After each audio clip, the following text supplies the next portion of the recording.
Kabla tukae, ningependa kuwaita Sheikh Said na Sheikh Idi ambaye ni chairman wa Nairobi Imams aje kwenye jukwaa pamoja na Reverend Moses Ndegwa from PCA. Tafadhali njooni jukwaani muweze kutuanzia na maombi. Sheikh Idi, naomba uje pamoja na Reverend Moses Ndegwa, ningependa pia uje. Kabla tukae, before we sit down, I'd like us to start with a word of prayer led by the chairman of Nairobi Imams, Sheikh Idi, and then Reverend Moses Ndegwa from PCA will take it from there for a Christian prayer. Maalim, karibu. Naomba tushukuru. Kwanza tunamshukuru Mwenyezi Mungu, Mola wa viumbe vyote, aliyetupa utawala kwa kiongozi bora kwa uwezo wake na utukufu wake. Na maendeleo yamepatikana na yameonekana. Na Wakenya leo wanatamani uongozi huo ungebakia kwa hali iliyobadilika ya kiuchumi. Naomba kuwakumbuka wanachama waliotangulia mbele za haki ambao kwamba tungekuwa nao leo siku ya leo. Kwa njia moja ama nyingine Mwenyezi Mungu aliwachagua na wamefariki. Mwenyezi Mungu awasamehe, ajalie makaburi yao ni mabustani katika mabustani ya peponi na wale asiye mashimo katika mashimo ya moto. Wanachama wetu wa Jubilee ambao kwamba ni wazalendo na wamebakia ndani yake, Mwenyezi Mungu awapatie uongozi bora na uamuzi utakaokuwa ni wasawa. Na wale ambao kwamba ni wasaliti, Mwenyezi Mungu tunakuomba uwadhalilishe na uwabainishe katika mjtama hawa wameenda kinyume na sheria. Naomba haya machache, mambo yetu yaliokuwa magumu Mwenyezi Mungu yafanye mepesi, yaliokuwa mbali yalete karibu, waliokuwa ni wagonjwa wape uponeshi za maradhi zao. Naomba haya kwa machache kwa kusema amin. Asanteni. Tuendelee na maombi. Mwenyezi Mungu uliye na nguvu, uwezo, mamlaka, ambayo kwako hakuna shida, hakuna jambo lolote linakuweza. Tuaja mbele zako tukikumbuka siku ya leo tumekutana kama washirika na wenye chama cha Jubilee siku ya leo. Tunakushukuru kwa ajili ya kiongozi wetu Rais mstaafu Uhuru Muigai Kenyatta kwa kumpa afya, kumpa nguvu, kumpa hekima, kumwezesha kustamili yote ambayo Baba yanazungumzwa, yananenwa, anayasikia na yaona. Tunakuombea Baba, tunamuombea baraka zako, uendelee kumuinua na kumtumisha ili Bwana tuweze kupata baraka uliompatia kama kiongozi wetu. Tunakushukuru kwa ajili ya hii chama yetu. Tunajua kwamba wengi wanataka isabaratike, lakini tunasimama leo kusema tutaweza. Tunasimama leo kusema kwamba Mungu uko pamoja nasi. Tunajua Jubilee ni kusema miaka 50 ya ile ulipatiana taifa letu. Na wakati tulipata ukatupatia kiongozi. Hii sio chama tu bali ilitoa kiongozi wa taifa la Kenya. Kwa hivyo tunasimama tukisema Mungu tuongoze. Tunakushukuru kwa ajili ya Secretary General wetu Jeremiah Kioni ambaye amepigana vita mingi sana. Mpe uwezo, mpe hekima. Tunapohudhuria mkutano wa leo, keti nasi na majadiliano yote tutakayosema yaweze kutumia. Kwa maana hili ni ombi kwa aliyetufundisha na aliyekuwa mwalimu wetu Yesu Kristo alitufundisha tukiomba, Bwana tukae mbele zako na tukuite Baba wetu. Kuja ukae pamoja nasi katika jina la Baba, la Mwana na Roho Mtakatifu. Amen. Tuketi dakika moja.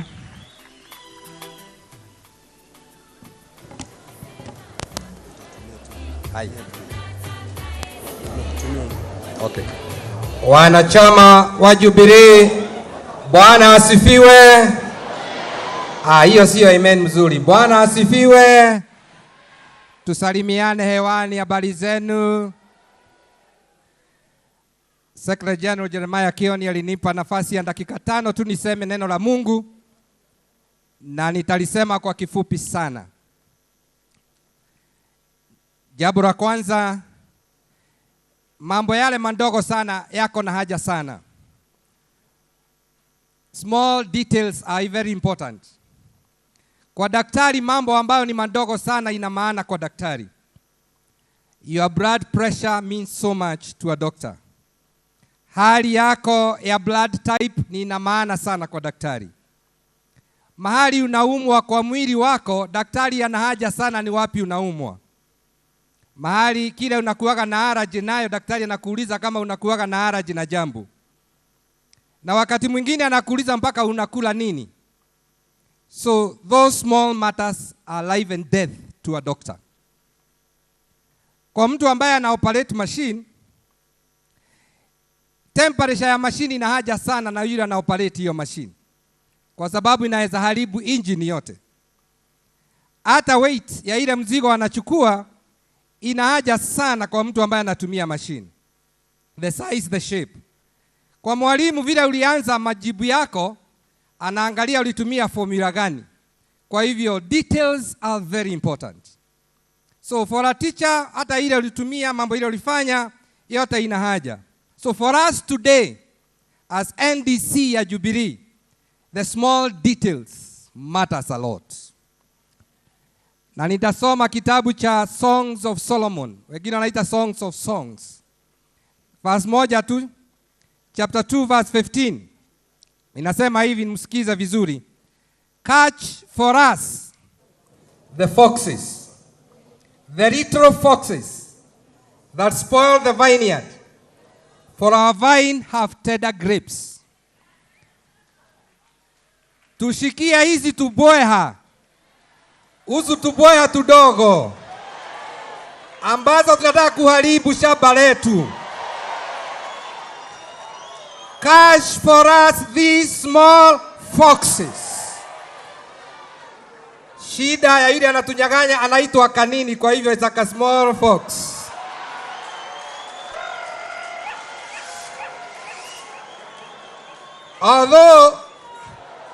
Although the foxes are small, they can bring damage results in the vineyard.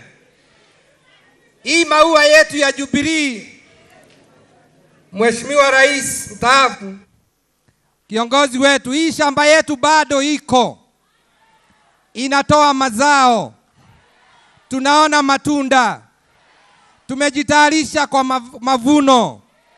But there are small foxes that are within the vineyard. We know and we understand the seasons we are in. Rais ulituambia, sasa tunaelewa vile ulikuwa unasema. Tumerudi nyumbani tukiwa zaidi.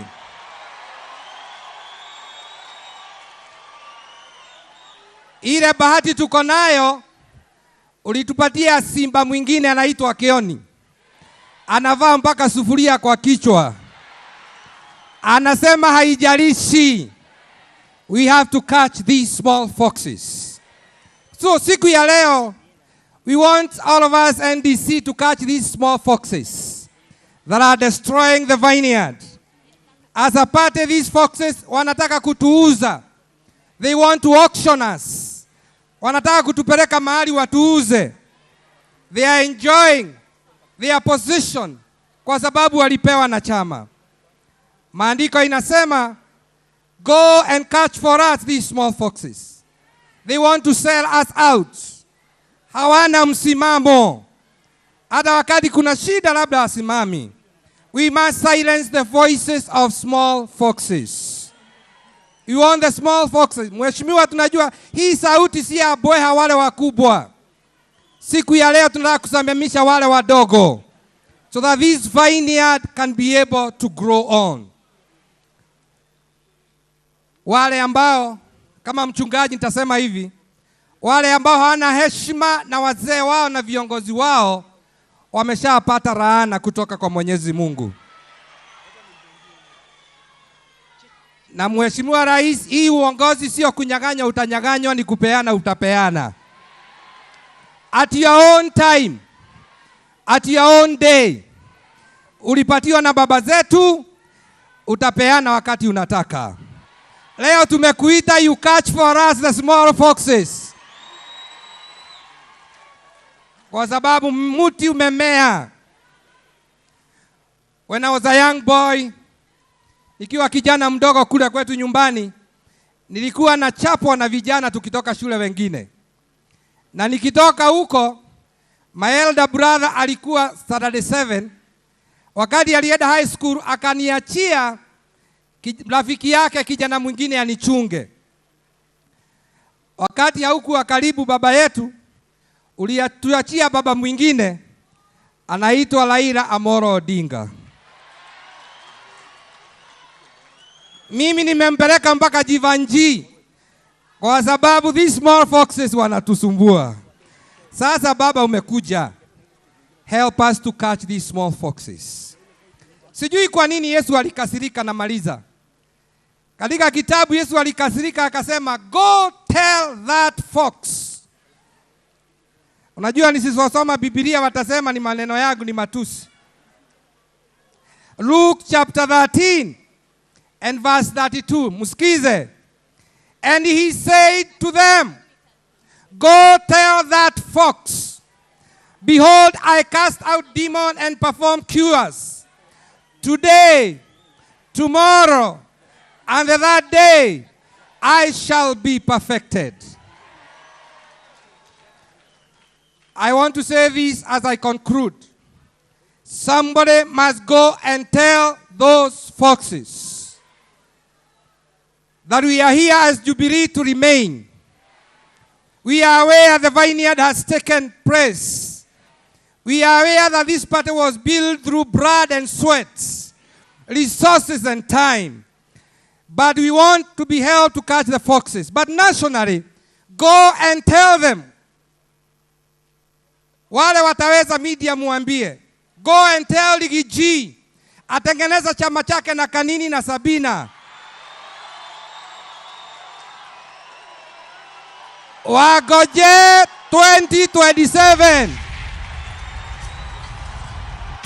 Go tell them.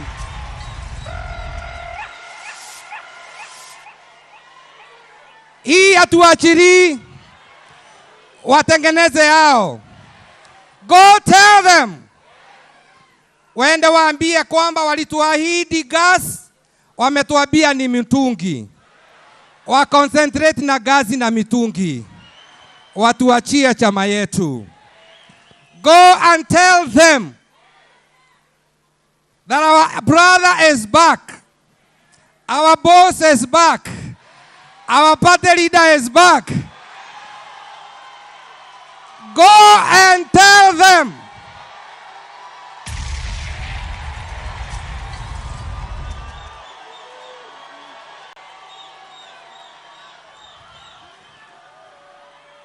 Endeni muambie watu wamezikwa maelfu katika Shakahora. Washughulike na Shakahora. Sisi tuachane na chama yetu tujitegeneze. Go tell them. Ngoja niseme tena. Go tell them that we have plans for the future. Sisi wengine tuko karibu retirement. Tumeshajenga nyumba. Tumeshajitayarisha. And then muambie wakate that 3% kwa wale ambao wa chama yao. Go and tell them we have the plans for our future. We are tired of tribal appointments. We are tired of tribal appointments. Waachane na hii nyumba yetu. Baraka ile tuko nayo, kiongozi wetu bado yuko. Wakati haukuwa tumewekwa baridi. Wengi wetu tumepigiwa masimu. Tumekataa kutoka kwa nyumba. Lakini go tell them baba amerudi. Tangu nchi ya Kenya itengenezwe, we have never had such fuel prices, food costs, mambo ingine iko juu. And then muambie mambo iko hapa. Ya mwisho. Mama Ida alisema kuna watu wanahubiri lakini ni wakora. Wakamuingilia. Wakasema baba na mama Ida hawapendi kanisa. Mimi na wengine tukasimama tukaenda mpaka kutetea mama Ida. Wakatuita sisi ni wachawi. Sasa oneni vile hawa watu wanajiita wa kanisa wamefanya taifa letu. Yesu akasema, go tell those foxes we are here to remain. Wana Jubilee mko? Tutapigana vita? Mtawekwa baridi kweli? Kenya ni yetu ama sio yetu? Kampuni ni yao ama yetu? Sisi ni wenye kampuni. May the Lord bless our retired president. May the Lord bless the party. May the Lord bless you all.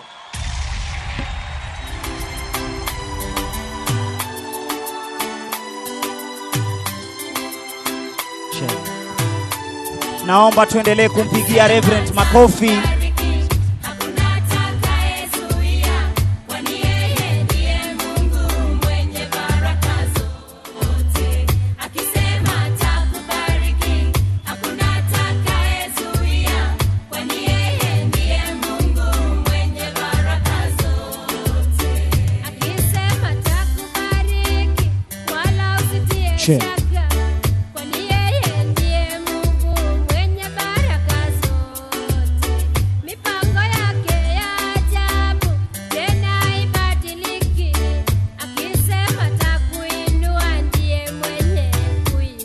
Sioni bendera, weka bendera juu, weka bendera juu.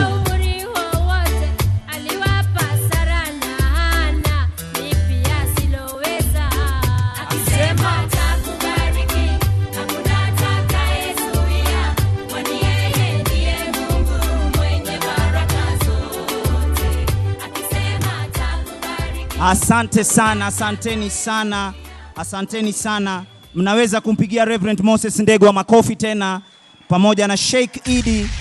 Asanteni sana. Nimeambiwa kabla party leader afike kwamba kuna moto mpya. Si ndio hiyo? Wale watu wa pale nyuma mpo na mimi? Mumesema Jubilee Original? Jubilee Original? Hapo sawa, hapo sawa. Jipigieni makofi kwa kuwa hivyo ama vipi? Thank you so very much. Kwa sababu ya wakati, najua nitakuwa na shida ya kutambua kila sehemu, lakini kwa sababu hii ni Jubilee Special National Delegates. Nimesema National Delegates Convention. Ningependa niende mbio mbio kujua ni wa wapi na wapi. Mombasa mpo? Kilifi mpo? Kwale je? Lamu? Tana River? Garissa? Kitui? Makueni? Machakos, Kajiado, Nairobi, Kiambu,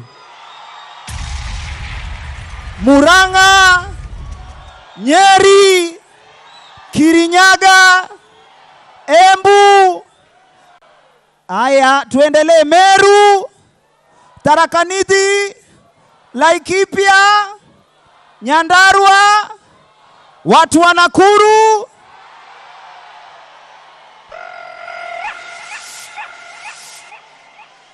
Haya, tuendelee. Turkana, West Pokot, Trans Nzoia, Elgeyo Marakwet, Baringo, Uasin Gishu, Bungoma, Busia, Kakamega, Vihiga, Siaya, Kisumu, Homa Bay, Migori, Nyamira, Kisii, Bomet. Nani amesaulika? Nani amesaulika? Ati wapi? Sema tena. Tuanze na hapa. Ati Kenya. Kenya mpo? Asanteni sana. Kwa sababu ya wakati, ningependa niwakaribishe watumbuaji wetu wa leo. The entertainers for the day is none other than Sarakasi Dancers. Mko tayari kumpokea bwana SG mwenyewe? Kwa hivyo acheni tumchemshie jukwaa. Let's warm the stage for him, courtesy of Sarakasi Dancers.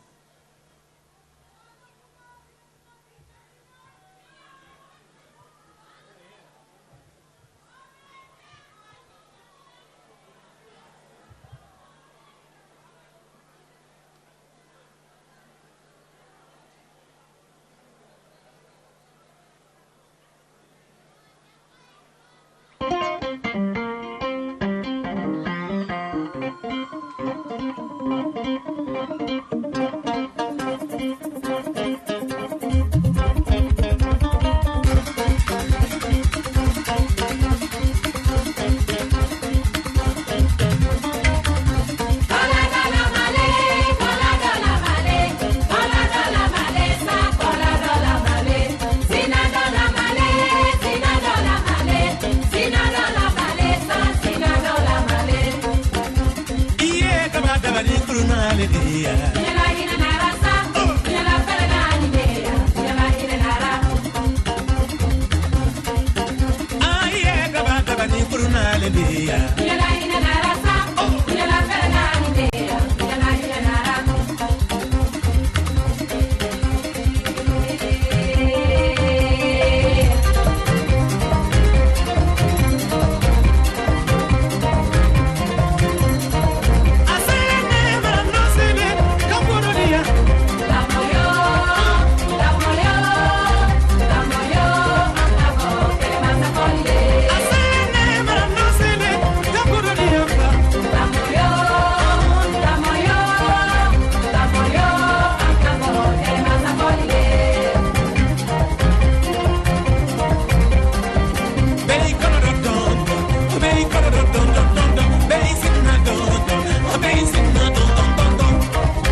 Naomba tuwapigie sarakasi dancers makofi.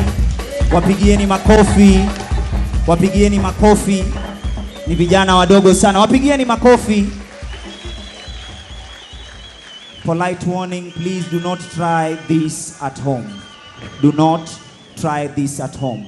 Without any further ado, ladies and gentlemen, allow me to recognize the sign language translators of the day, Grace and Judy. Wapigieni makofi. Grace and Judy are our assistants on the sign language. Asanteni sana. Ningependa niwakaribishe our Secretary General mwenyewe kufungua convention hii, Honorable Jeremiah Kioni. Mpigieni makofi anapokuja kwenye jukwaa. Ama hizi zinatosha. Wana Jubilee mpo! Jubilee! Jubilee! Bere pamoja. Jubilee! Jubilee! Wagapi wamefurahi kumuona party leader wetu Uhuru Muigai Kenyatta? Tusikie makelele yake. Asanteni. Nataka nishukue nafasi hii na nitasema kwa lugha ya Kimombo ili tuweze kuambatana pamoja na program na pia yale ambayo yameandikwa kwa katiba yetu, kwa kusema ya kwamba this National Delegates Convention, this special National Delegates Convention is properly convened.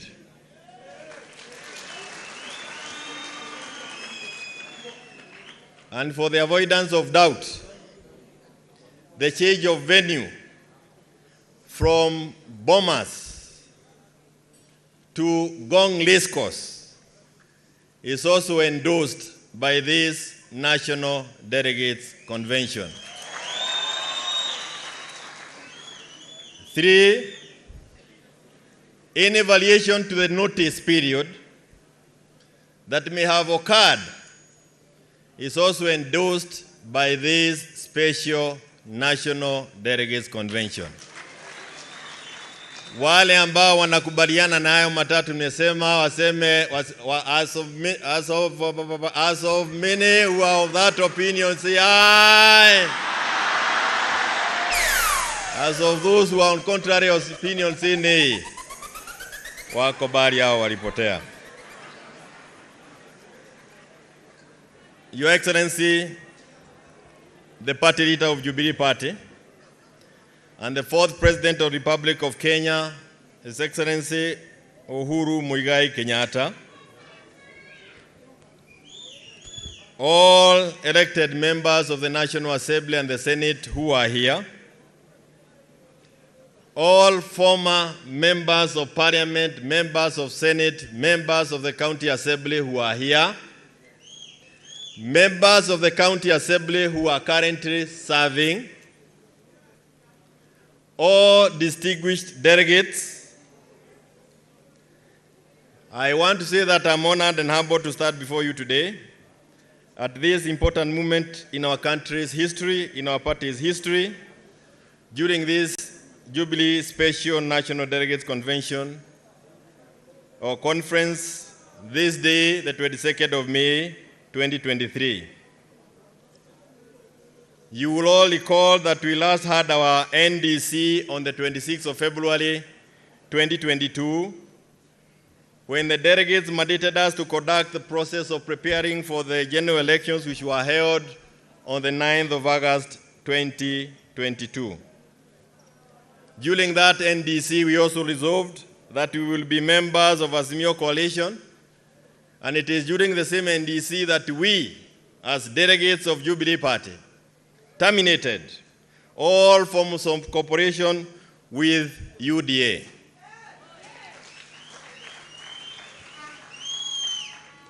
And I want to repeat again, one of the resolutions that we had during our 26th February NDC was that we terminated all forms of cooperation with UDA, ya kwamba tulikata uhusiano wote ule na chama cha UDA. we also passed the resolution that all members of Jubilee Party who openly promote the policies and ideologies of other political parties outside of Azimio Coalition be deemed to have ceased to be members of Jubilee Party and be removed from the register of members of Jubilee. It was also a resolution of the NDC that we in Jubilee will support our Azimio presidential candidate, Raila Amolo Odinga.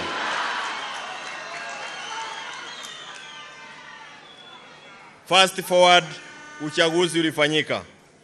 Sisi kama Jubilee tulipata viti bungeni na pia Senate 32 without counting those of our coalition parties that were with us as Jubilee. We also got MCAs across the country. Within the Azimio Coalition, we won the majority seats in the National Assembly. Nataka kurudia kwa sababu hili ni jambo limechezewa sana. Ya kwamba sisi kama wanaazimio, Jubilee, ODM, Wiper, DAP na vyama vile NARC Kenya na vile zile zingine tuliweza kupata wingi wa viti vya wabunge kule National Assembly. Kwa ile presidential vote, Raila Amolo Odinga alipata 8.1 million votes na yule mwingine wa pande ile ingine akapata 5.9 million votes. 5.9 million votes.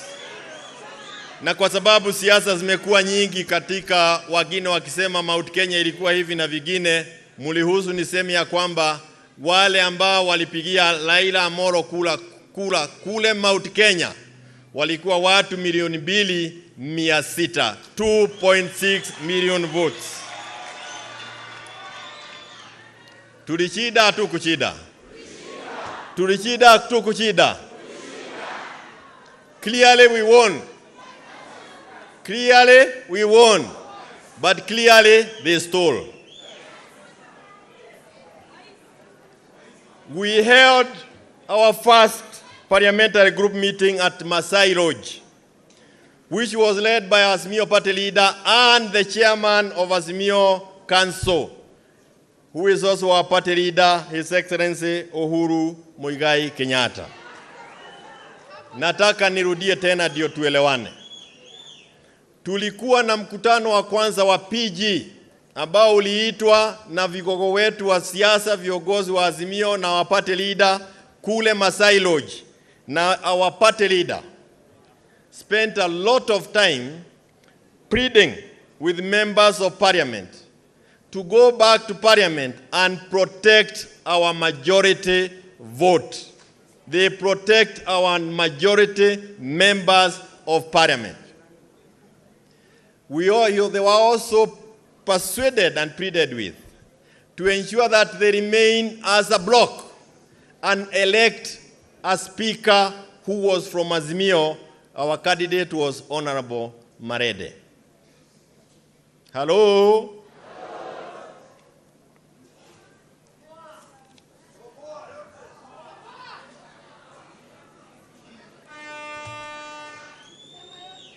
If kama sisi, kama wale ambao walichaguliwa kwa chama zote ambazo ziko ndani ya Azimio, wangekubali kwenda bungeni na kumchagua speaker, leo hii tungekuwa na speaker Marede ambaye angekuwa ametoka katika vyama vyetu ambazo sisi ni moja wale ambao katika Azimio.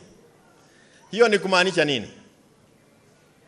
Ni kumaanisha kwamba the National Assembly, we have 3 arms of government. 1 arm of government belonged to Azimio, even with the steal of the presidential vote.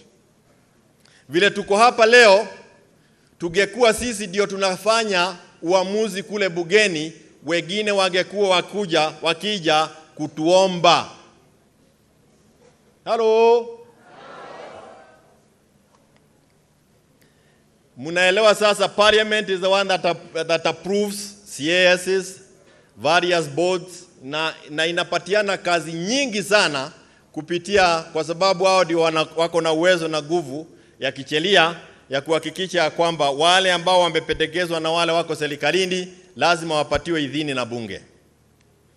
Imagine if the National Assembly was where it is supposed to be under the leadership of Azimio. We would have been able to negotiate for positions for wale ambao hawakuweza kuingia katika ama kuchida viti tofauti, wale ambao wamefanya kazi mingi ya kuhakikisha kwamba Jubilee imeenea hapa ama imesikika machinani, wao wote wangepata nafasi ama wengi wao wangepata nafasi ya kupata nafasi ya kufanya kazi katika nyadhifa tofauti. But that's where the rain started beating us.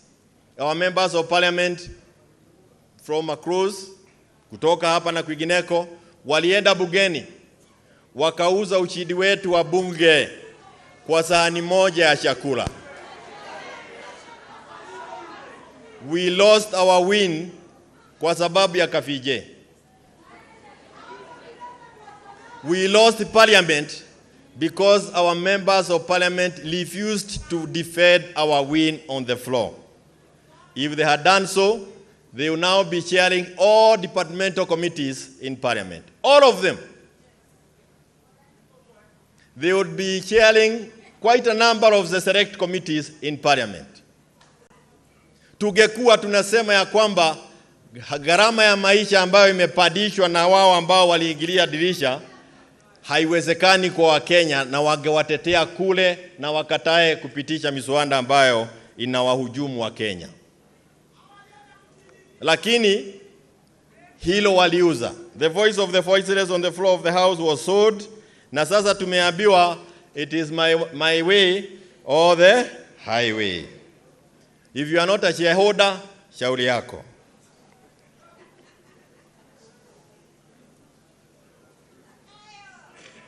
Leo, na nataka kumalizia, sitaki nikae hapa sana. Leo bei ya sukari iko wapi?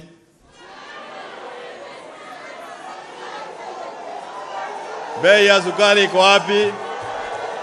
Bei ya unga, bei ya stima. Hayo mambo yote ambayo tumekuwa tukisema na kufalia sufuria yametuweka uzito kwa maisha.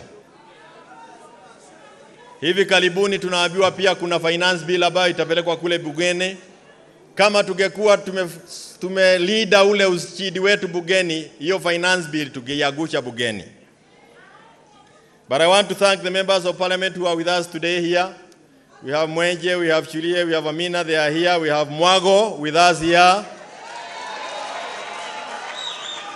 They have stood firm, and we will be able to work with them even from outside and within parliament. Na wale wengine ambao wangetaka tufanye kazi pamoja. Wakati huo, the current regime in government moved with speed to dismantle Azimio Coalition Party. They bought UDM, and within a short while, they embarked on destabilizing Jubilee and dismantling our party. Kupitia ushawishi wa kiongozi wa chama chetu, the party nominated Sabina Chege to the National Assembly.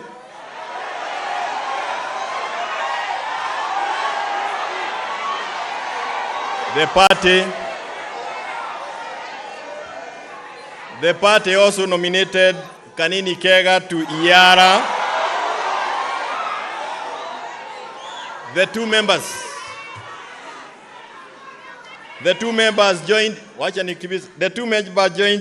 joined and incited a rebellion within parliament with the sole aim of selling Jubilee to Kenya Kwanza Coalition. From that point, nia yao ilikuwa kutuuza, lakini haitawezekana. From that point, they started attending Jubilee parliamentary group meetings convened and chaired by His Excellency, by Honorable William Samoei Ruto at State House. Ikafuatilia, nataka kusema kwa kifupi, ikafuatilia na mkutano ambao walisema ni wa NEC kule Nakuru, mkutano ambao ulihudhuriwa na wapita njia. The following day, there was a KK player meeting at Nakuru and they attended, na ukisikiza matamshi ya wale ambao walikuwako kule kwa miamba ya wengine, Honorable Sabina, Honorable Kanina na Honorable Kainan. Wao walisema ya kwamba Jubilee sasa imejiunga na KK Coalition na sisi tumetoka Azimio. Walisema kule Nakuru. Wiki hiyo wakakuja kule headquarter wakiwa na wana polisi wengi ambao walikuwa properly armed, na they raided our party headquarters saying that they had taken over the party. In a short while we went to court and got an order that clearly said their Nakuru meeting was null and void and of no consequential effect. Tukawafukuza kwa ofisi. Hawakusita, they continued with the unbecoming behavior and public utterances.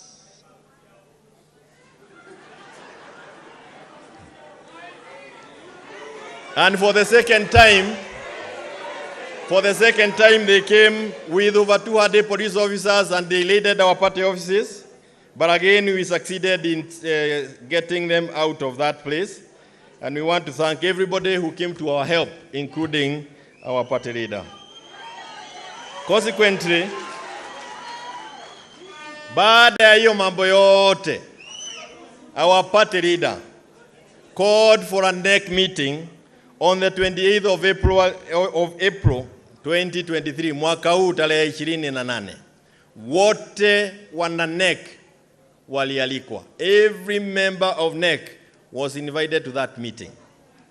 The rebellious group chose not to attend a meeting called by the party leader. During that meeting, the following resolutions were made. That the position within NEC that are vacant because of either resignation, or two, because some people like Fatuma Gedi have been appointed to commissions in this country, through again the support of Heshi, our party leader, or because of operation of law, which among other things says you are deemed to belong elsewhere if you behave like others. The resolution was that Jubilee Party, those positions be filled with loyal, faithful, and trustworthy members of Jubilee Party.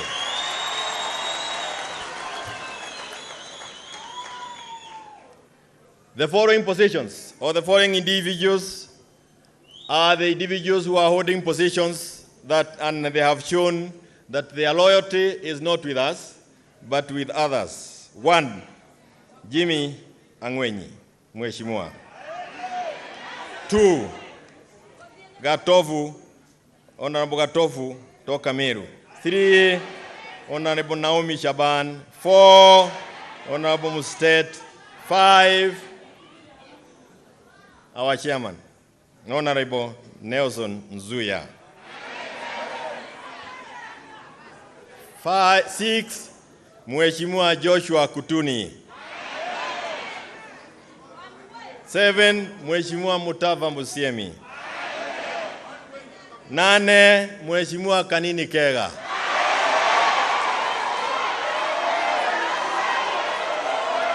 9, Mheshimiwa Lecho Nyamai. Kijana Advice Mudalo. Rafiki wetu Joel Kibe. The meeting also decided that it is necessary to dismiss our executive director, Waboi Gechoro. Pursuant to Article 812B, and having read the report herein, we do hereby recommend that the following persons be elected to replace those ones into NEC as stipulated under Article 821 of the Jubilee Party Constitution. Deputy Party Leader Strategy, the proposal is Beatrice Gambo, kutoka Mombasa. Deputy Party Leader Operations, Operations, Mheshimiwa Maoka Maole kutoka Meru. Deputy Party Leader, Programs, Mheshimiwa Joseph Manje kutoka Kajiado. Deputy Party Leader, Outreach, Mheshimiwa Kadus Mwirode, Deputy Speaker, Nairobi. For the position of the chairman, Mheshimiwa Saitoti Torome, a former PS, ako pale. Deputy Secretary General, Mheshimiwa Yasin Nul kutoka Mombasa. Deputy Organizing Secretary, Madam Chuja Pauline Jologe.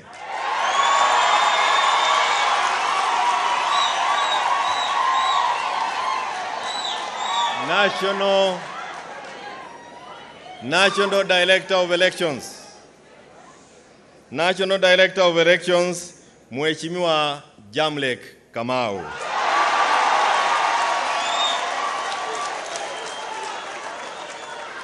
Women's League National Chairperson, Mheshimiwa Maison Lechomo. Youth League National Chairperson, Mheshimiwa Agnes Thobe. And while we are still there, we also say that we will form a desk for youth at the Secretariat. And the person, Goja Kidogo, and we said Falis will be the secretary to that place. And coordinator will be Anthony Manyara. Those are two youthful places. Business Council to be represented by Mheshimiwa Honorable Derito Mureithi. Parliamentary Secretary will be held by Honorable Amina Udgon Siad.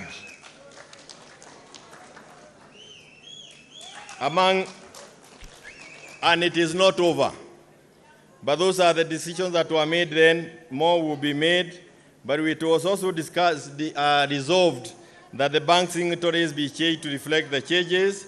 Further, all members of Jubilee Party that have openly promoted the policies and ideologies of other political parties outside of Azimio Coalition Party, contrary to the resolutions of 26 February 2022, be deemed to have ceased to be members of Jubilee Party and be removed from the register of members, Wale ambao wameoneshana dalili ya kufurahia kuwa kwingine, sisi kama NDC tunakubalia wao waondoke wasiondoke. Waondoke wasiondoke. Na pia that Jubilee continues to be a constituent member of the Azimio la Umoja One Kenya Coalition Party and continues to engage with other like-minded parties in pursuit of policies, ideologies, and agenda beneficial to Kenyans. Hello? We now want to read these as resolutions of NDC, na nataka kumuomba wakili mwingine Chuja mwana Jubilee akuje asisome, nyinyi wenyewe mseme ndio ama la, lakini yote ambayo tumeyasoma ni yale ambayo tumekubaliana nayo. Mwakili Degwa Jiro.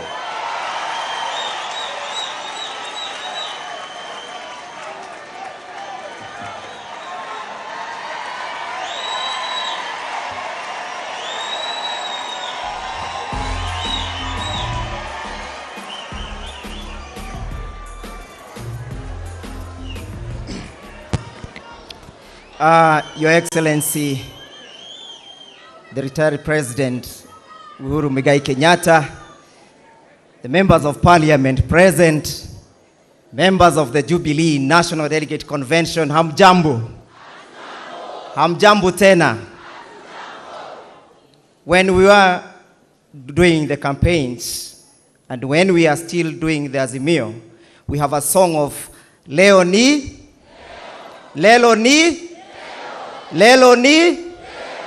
And so by the powers conferred to me by this assembly, gathered here on this date of 22nd of May 2023, and pursuant to Article 10 of the Jubilee Constitution, and by the powers of this congregation, I hereby do read the following resolutions.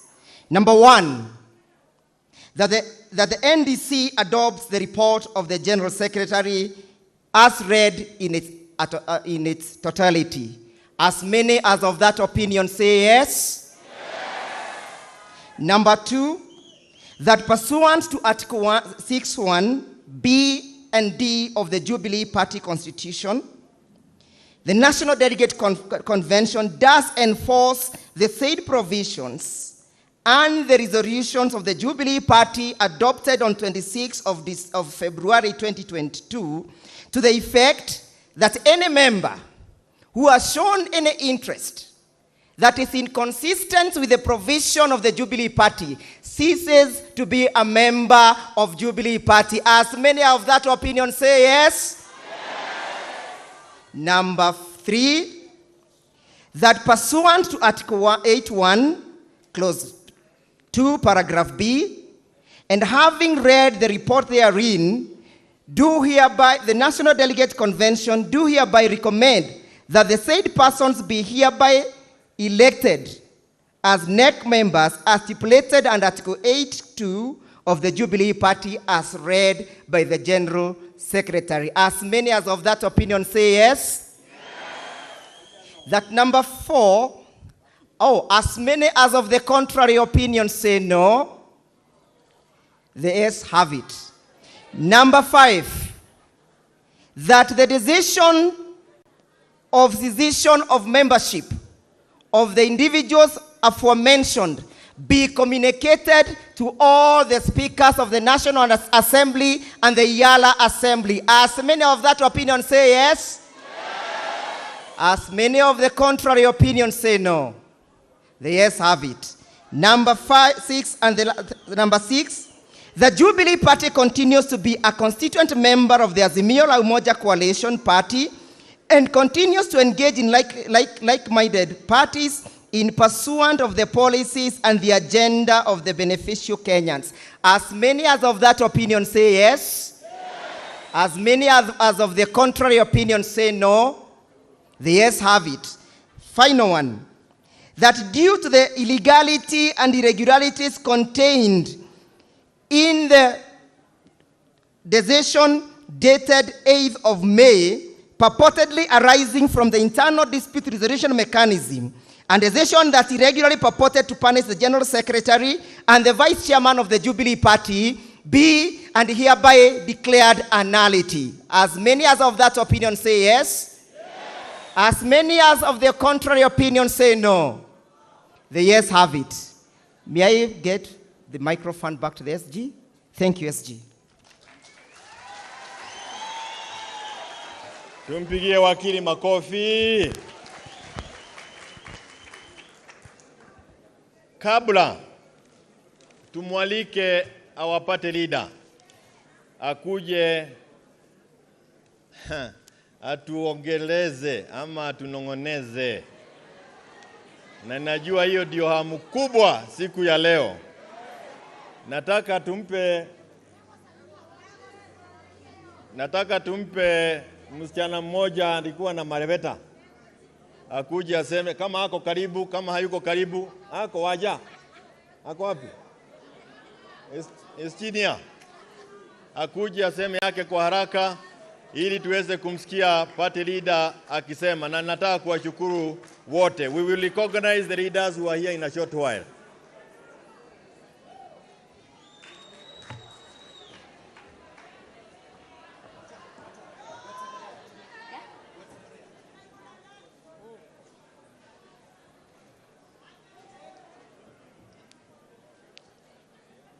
Jubilee ne muciĩ witũ nĩ getha kũgitũ andũ aitũ nĩ tũtigei gũtegwo na mbembe ta ngũkũ tondũ gĩkĩ nĩkĩo kĩama gitũ.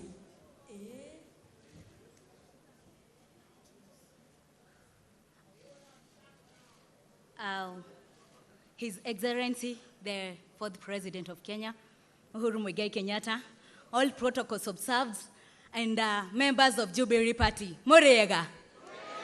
Muriega rege. Dereda mosho keregeithia neighbor yako mwire Jubilee ne moshie wito. Negetha kugito. Netorurumokia iriri mwero. Be my guest waja wa marefeta. Nima tweraguo tugekira bugi matu. Tukainerwo tagetiro. Nima tugekira gegere matu. Tugakudio ta ushuru. Matotigetateka neothe. Doro dogihakeka doginyarareka.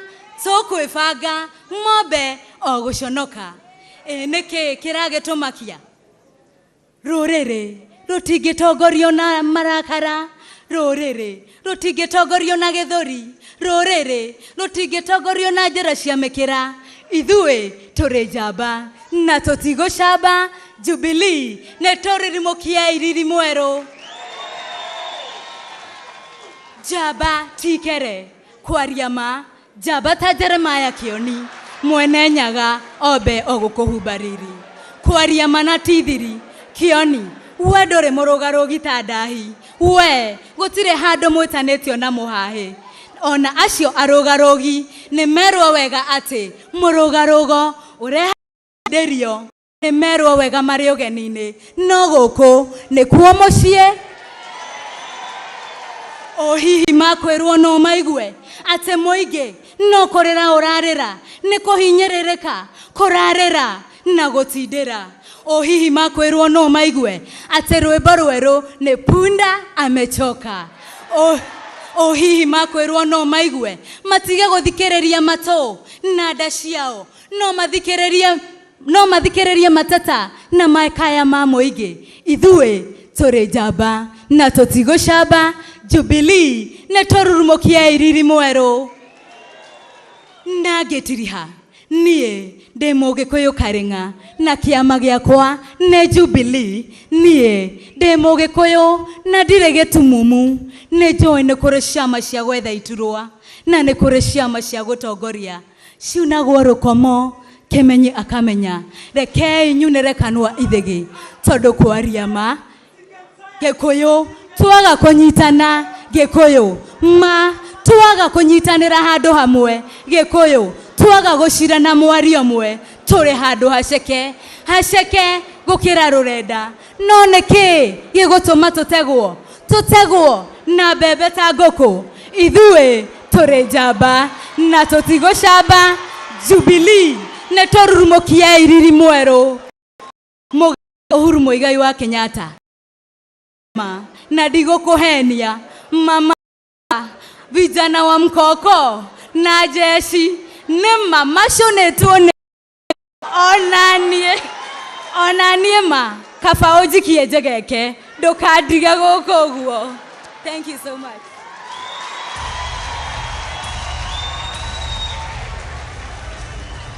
Asante, thank you. Asante sana waja kutoka Mukurweini.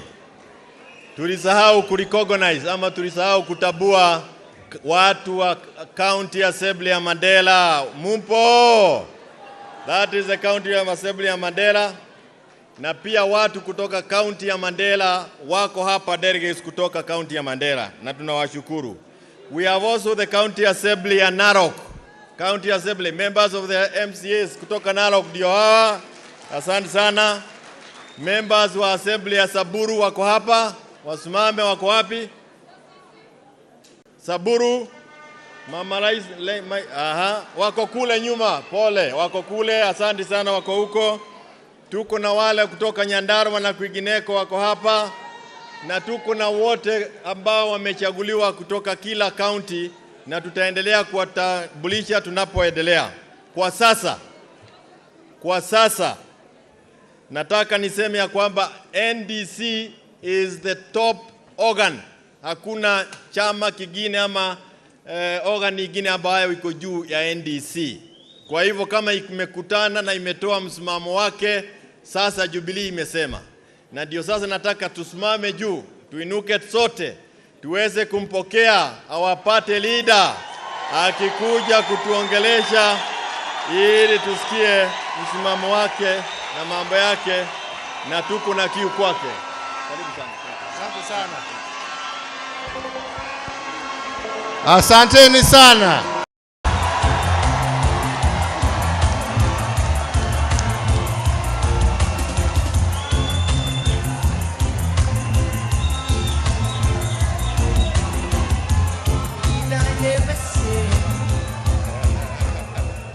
Asanteni sana wenzangu. Asanteni sana.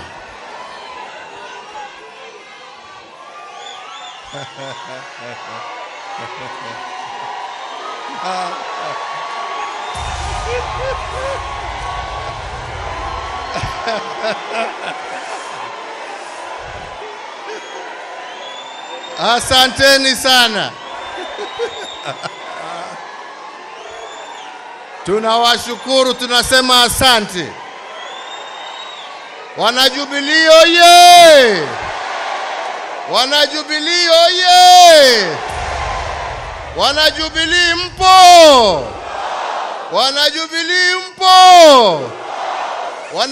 Wanajubilii nguvu mpo! Mungu awabariki. Asanteni sana. Asanteni sana.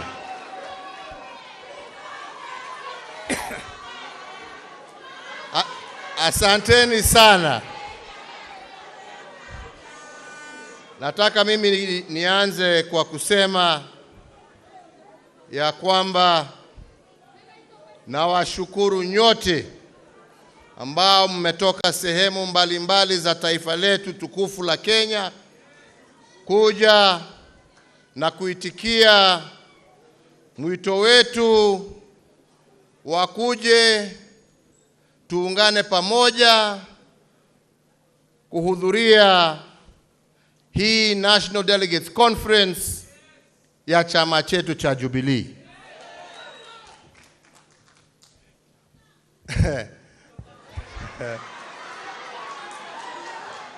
Nataka niseme kwa fikira zangu, mimi fikira zangu zilikuwa zimeniambia ya kwamba siasa mimi nilikuwa nataka nilegee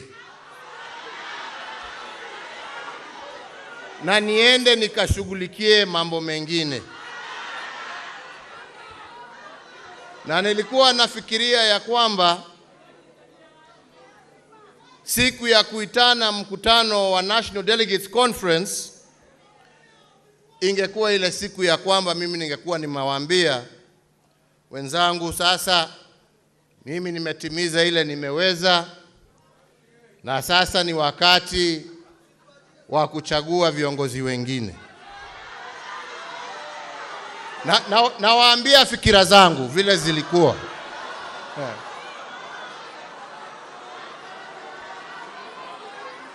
Lakini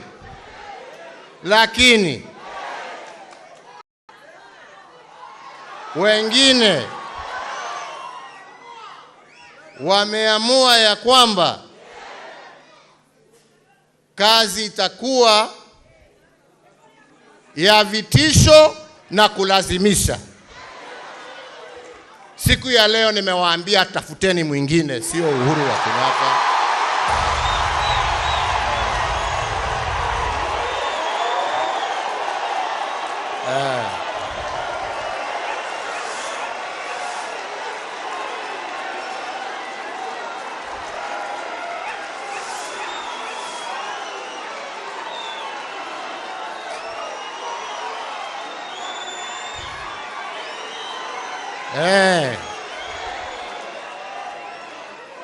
Kwa sababu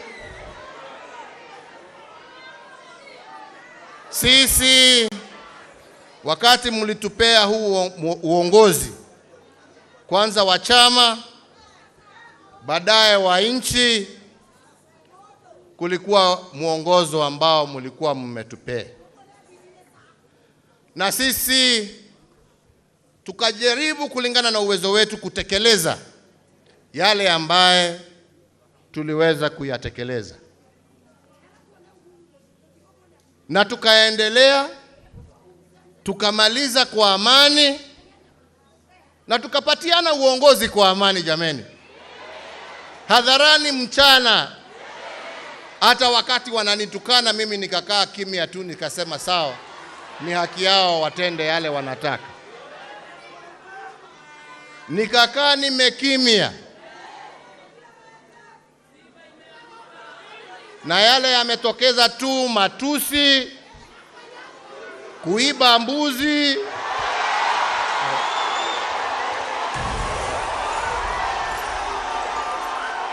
kuchoma mashamba, yote wakifikiria wanatisha. Haya nawaambia waendelee.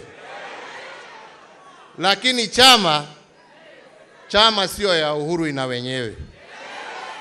Na hawa wenyewe walinipatia niichunge. Na mpaka wataniambia wako tayari na wamechagua mwingine, nitashikilia mpaka wataniambia sasa patiana mwingine. Na mimi sisemi hiyo kwa hasira. Mimi sisemi hiyo kwa chuki. Mimi nasema haya, nasema kwa heshima kubwa. Lakini inasemekana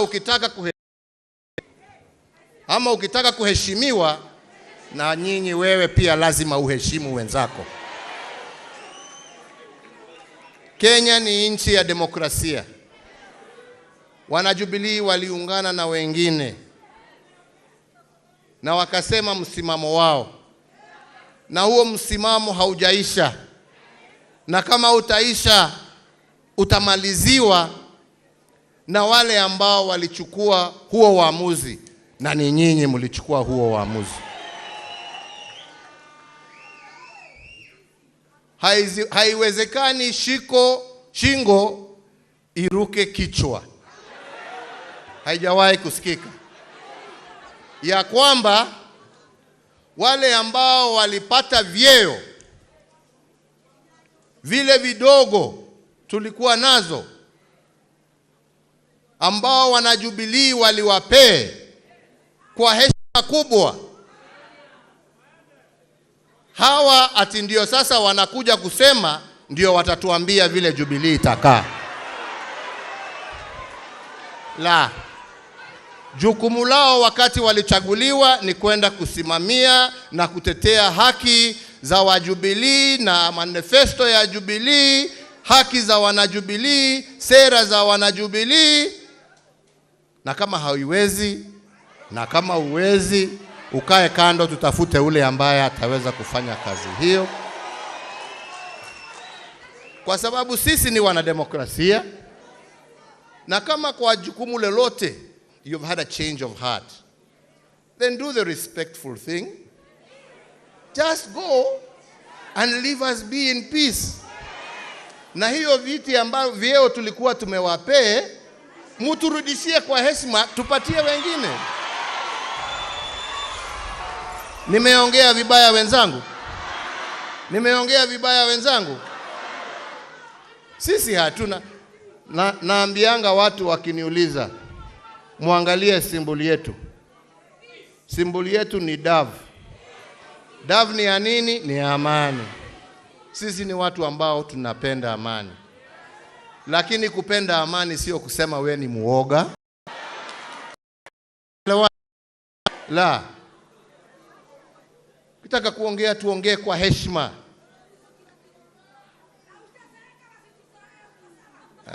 Bana hiyo.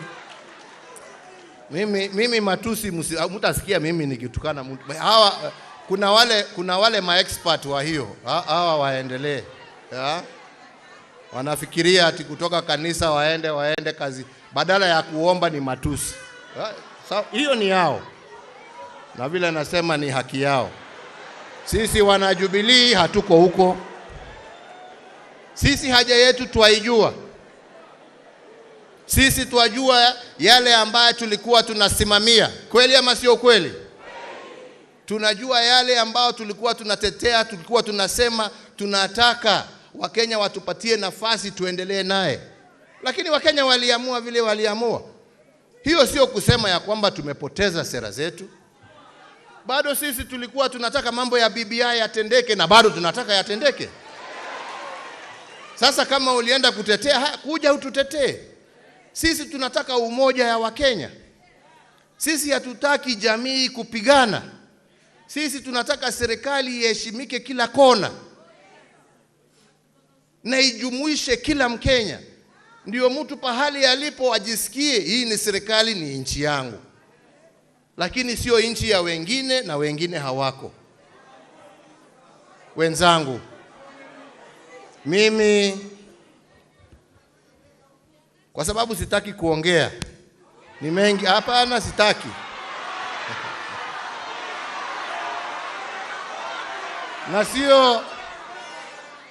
Na sio kwa sababu sina ya kusema, lakini sitaki kuongea. Lakini ile ningewaomba siku ya leo kama wana Jubilee wenzangu, tuchukue siku ya leo vile tumeambiwa hapa ni wale ambao wametuhubiria leo, wenzetu wa Islam, wenzetu wa Kikristo, na wamesema ya kwamba hii iwe ni kama renewal. Kila mmoja wetu ambaye yako hapa akirudi kwake aende kufufua chama chetu cha Jubilee kule mashinani. Na sisi ambao tuko hapa Nairobi tutawasaidia kwa lolote ambalo tutaweza. Na hata wale ambao wamepewa vyeo, mjue ya kwamba hiyo vyeo sio yenu peke yenu. Nimesikia wengine hapa wakati tunataja fulani wanasema lakini fulani kama mama kama Shebesh, huyo ni soldier. We want you in the middle of the fight. Sio kusema ya kwamba kiti imepatiwa fulani, mwingine hayuko. Tunataka kila mmoja wetu. Na sisi tusiende na matusi. Sisi tusiende na kuchokora na kutukana wale wengine. Sisi tusiende na mambo ya uharibifu wa mali ya wengine. Sisi tusiende na chuki, lakini sisi tusiogope kuongea ukweli wetu. Ama ni namna gani? Tunasikilizana wenzangu? Tunasikilizana wenzangu? Na vile nimesema, heshima sio utumwa. Heshima sio utumwa. It's a two-way street. Na kuona wengine wamenyamaza sio kusema wameogopa. No. Get that out of your mind. Chukueni ile mnataka, mfanye viti. That will never work. Haiwezi. Lakini ukitaka kuja na njia ya haki, pitia mlango wa mbele. Mambo ya dirisha muache nyuma. Mambo ya matusi muache. Behave like leaders and you shall be respected. Behave like thugs and you will be treated like thugs. Ama ni namna gani wenzangu? Ama ni namna gani? Tumekubaliana Jubilee tuiamushe. Na mimi haswa nyinyi vijana kwa sababu ndio wengi. Na haswa tena nyinyi wakina mama kwa sababu tena mkiungana na vijana nyinyi ndio wengi. Sisi tunataka mchukue hatua ya kusema tutachukua uongozi wa hii chama. Nyinyi. Sisi tunataka tufike kiwango ya kwamba sisi tukae nyuma tupatiane mawaidha.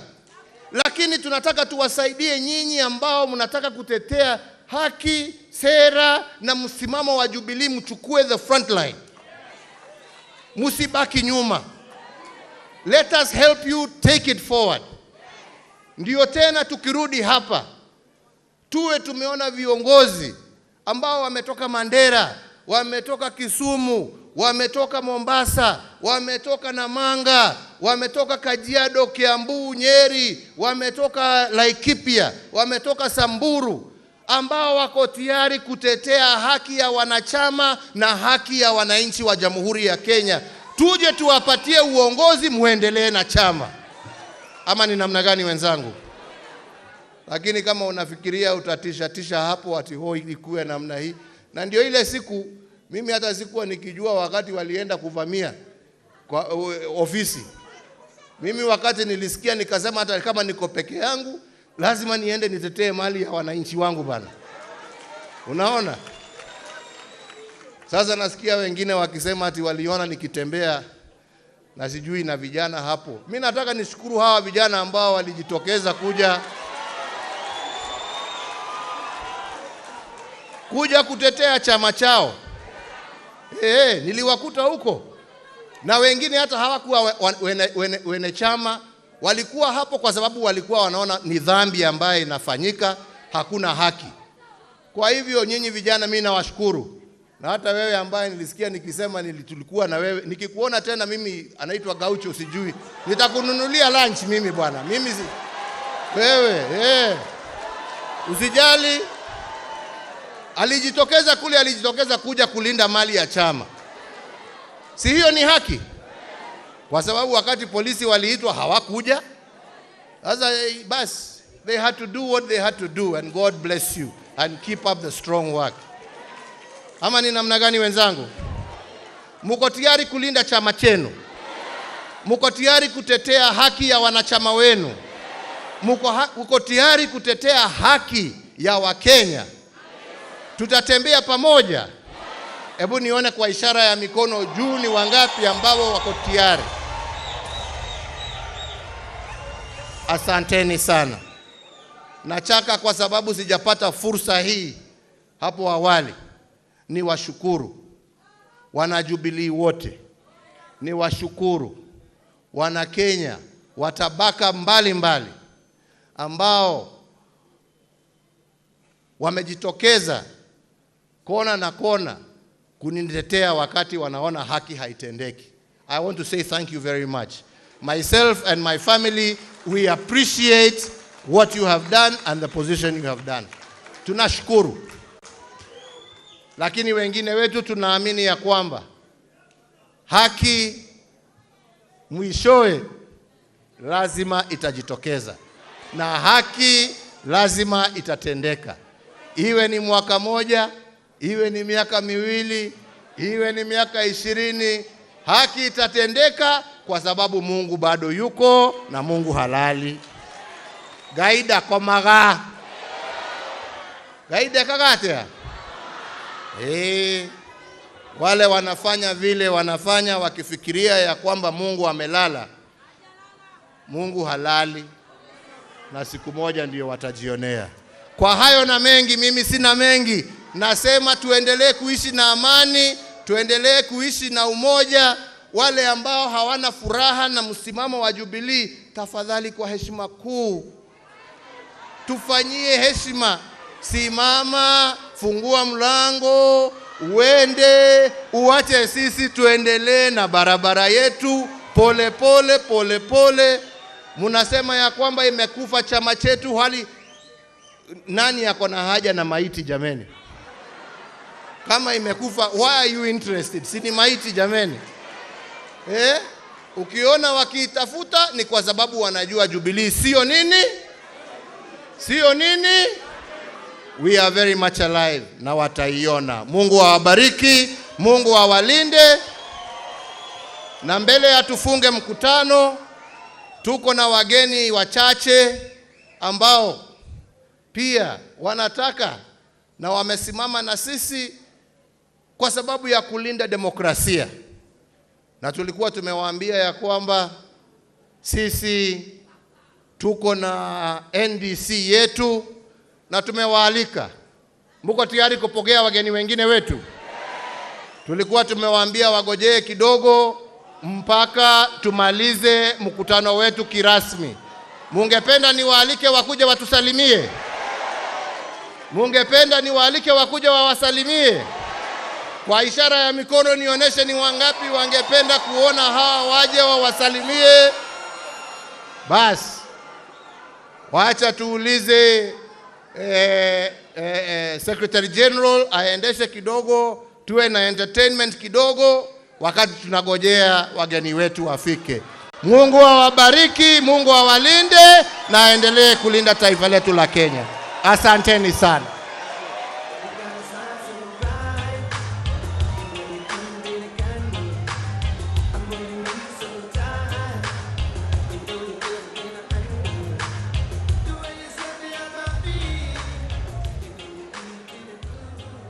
Hello. Ohure. Ohurwa. Ohure. Ohurwa.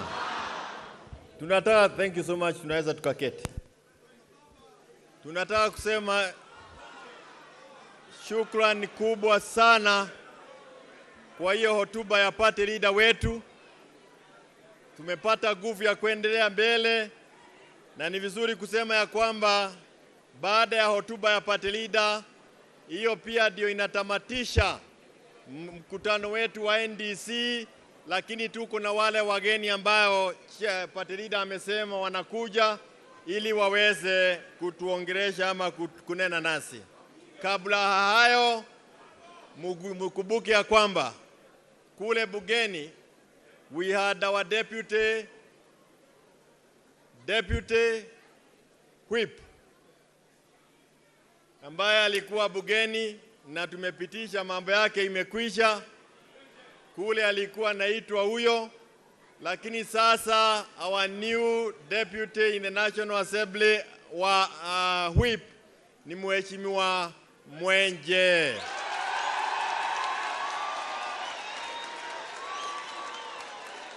Na Mheshimiwa Mwenje, nataka kukualika hapa ukuje utusalimie, utujulishe wale wa viongozi wamechaguliwa bugeni ambao wako na wewe tunapowasubiri wale wageni wetu. Mpigieni makofi huyu. Wale wanajua Mwenje ya zamani, sasa Mwenje ndio huyu wa siku hizi. Karibu Mheshimiwa Mwenje.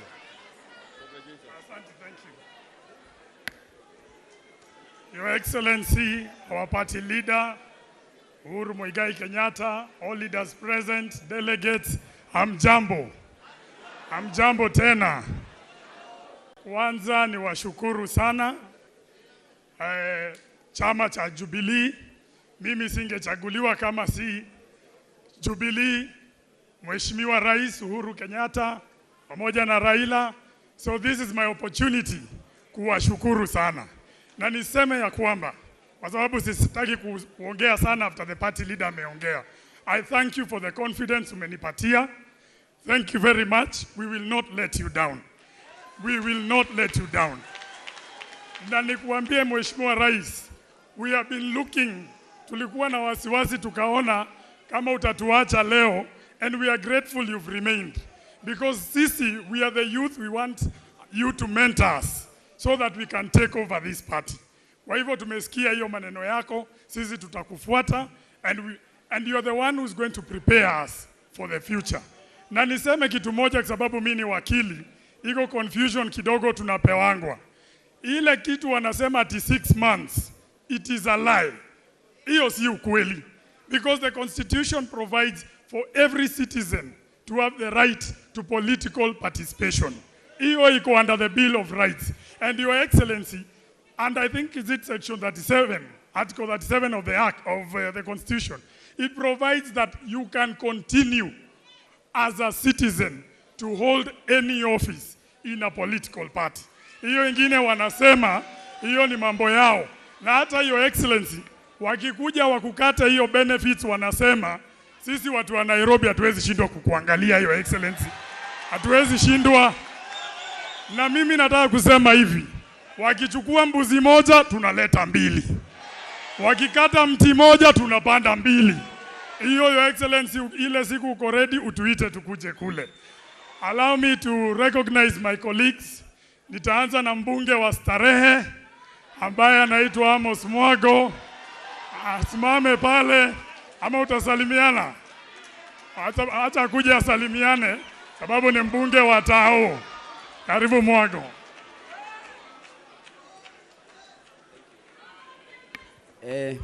Your Excellency, the 4th President of the Republic of Kenya, His Excellency Uhuru Muigai Kenyatta, leaders present and delegates. Habari zenyu? Mungu ni mwema na kila wakati. Mimi kwa majina naitwa Amos Mwago Maina, mbunge wa Starehe constituency, Nairobi County. Na Nairobi through Jubilee, Starehe watu walisema Amondo best. Ni kweli? Mnajua ule lagai tulikuwa tunapigana naye, si mnamkumbuka? lakini through Jubilee and our campaign tuliweza ku make it. So today here we are so happy with the resolutions of the NDC, and I want to assure you people this move that we've been shown direction na rais wetu, hii ndio ile kitu tunagoja kuona. We are ready to take this party to the next generation. We as the youth of this country, we have the responsibility to oversight the government matters of economic performance. Meangalia venye cost of living imeenda juu, si ni kweli? Meangalia zile promises tuliambiwa zote, si ni uongo? We as the citizens of this country, we have the responsibility to protect our future. Tuko pamoja na Jubilee. So me, I'm so happy today. The Jubilee Party leo imeonyesha ishara inaamini the youth. Sio kiti imepewa mwenje. Na ni kijana.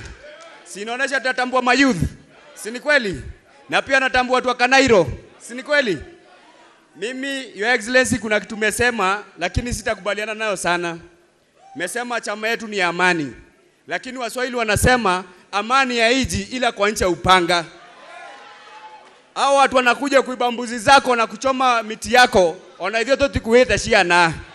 Ona hivyo toti kuheta shiana. We have the right to protect our president.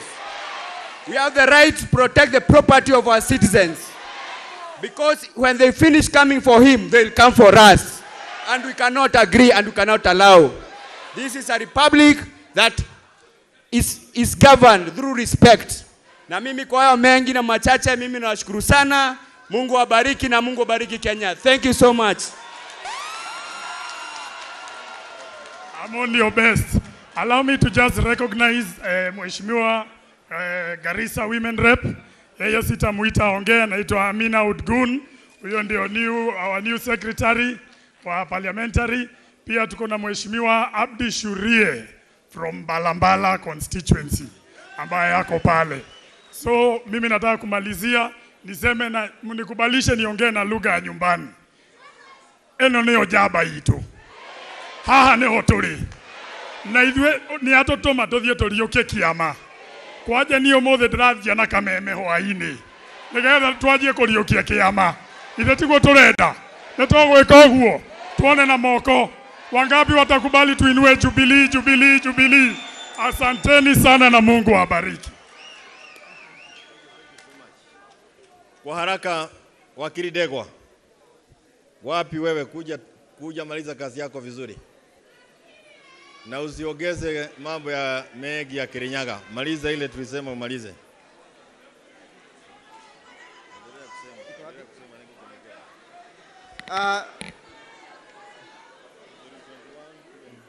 We just want to take a vote on resolution number 1 up to resolution number 4.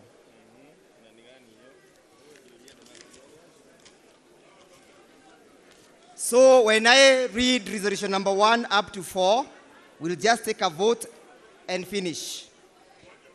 That this NDC adopt the report of the Secretary General given today, the 22nd of May 2022. As many as of that opinion say yes. As many as of the contrary opinion say no. Number 2, the yes have it. That pursuant to Article 6(1), paragraph B and D of the Jubilee Constitution, this National Delegate Conference does enforce the said provisions and the resolutions of Jubilee Party dated the 26th of February 2022, and the said members ceases herewith to be members of Jubilee Party. As many as of that opinion say yes. As many as of the contrary opinion say no, the yes have it. Number 3, that pursuant to Article 8.1, Clause 2p, and having read the report herein, do hereby recommend that the said persons be hereby elected the NEC as stipulated under Article 8.2, Clause 1 of the Jubilee Party. As many as of that opinion say yes. As many as of the contrary opinion say no. The yes have it. Number 4, the Jubilee Party continues to be a constituent member of the Azimio la Umoja Coalition Party and continues to engage with like-minded party in pursuant of the policies and agenda of the beneficial to the Kenyans. As many as of that opinion say yes. As many as of the contra opinion say no. The yes have it. Tusimame tumkaribishe baba. Baba. Baba Raila Amolo Odinga wakiwa pamoja na Mheshimiwa Kalonzo Musyoka, Mheshimiwa Martha Wangari Karua, Mheshimiwa Eugene Wamalwa, wote wamekuja, wameongozwa na kiongozi wa walio wengi bungeni, Mheshimiwa Wadai.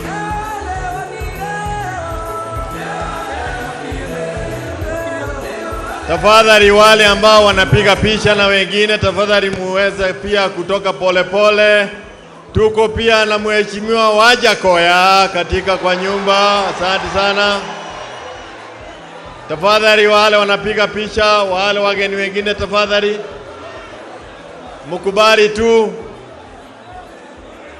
mkubali tu tupatiane nafasi hapa mbele.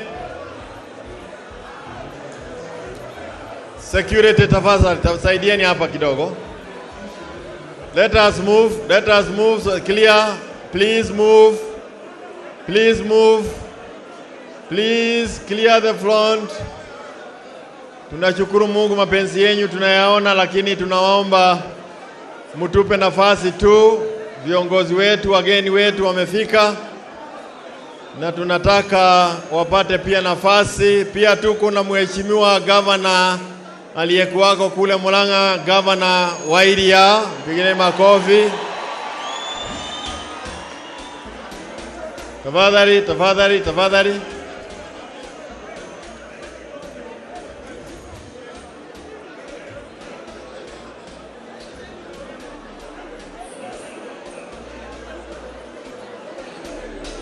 Tuko na Secretary General wa KANU, Mheshimiwa Wainaina, asante sana kwa kukuja.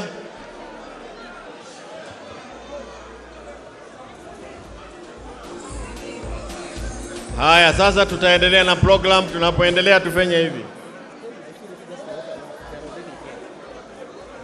Security tafadhali sogeni pia, kwa sababu wageni wetu wamefika.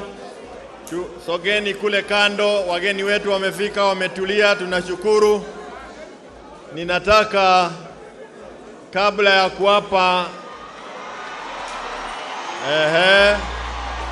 sijui ni nani mumeona pale. Haya basi, tunaweza tukaketi, tutulie wote ili tuendelee na ratiba yetu. Asanteni sana, tunaweza tulia. Karibuni sana wageni wetu.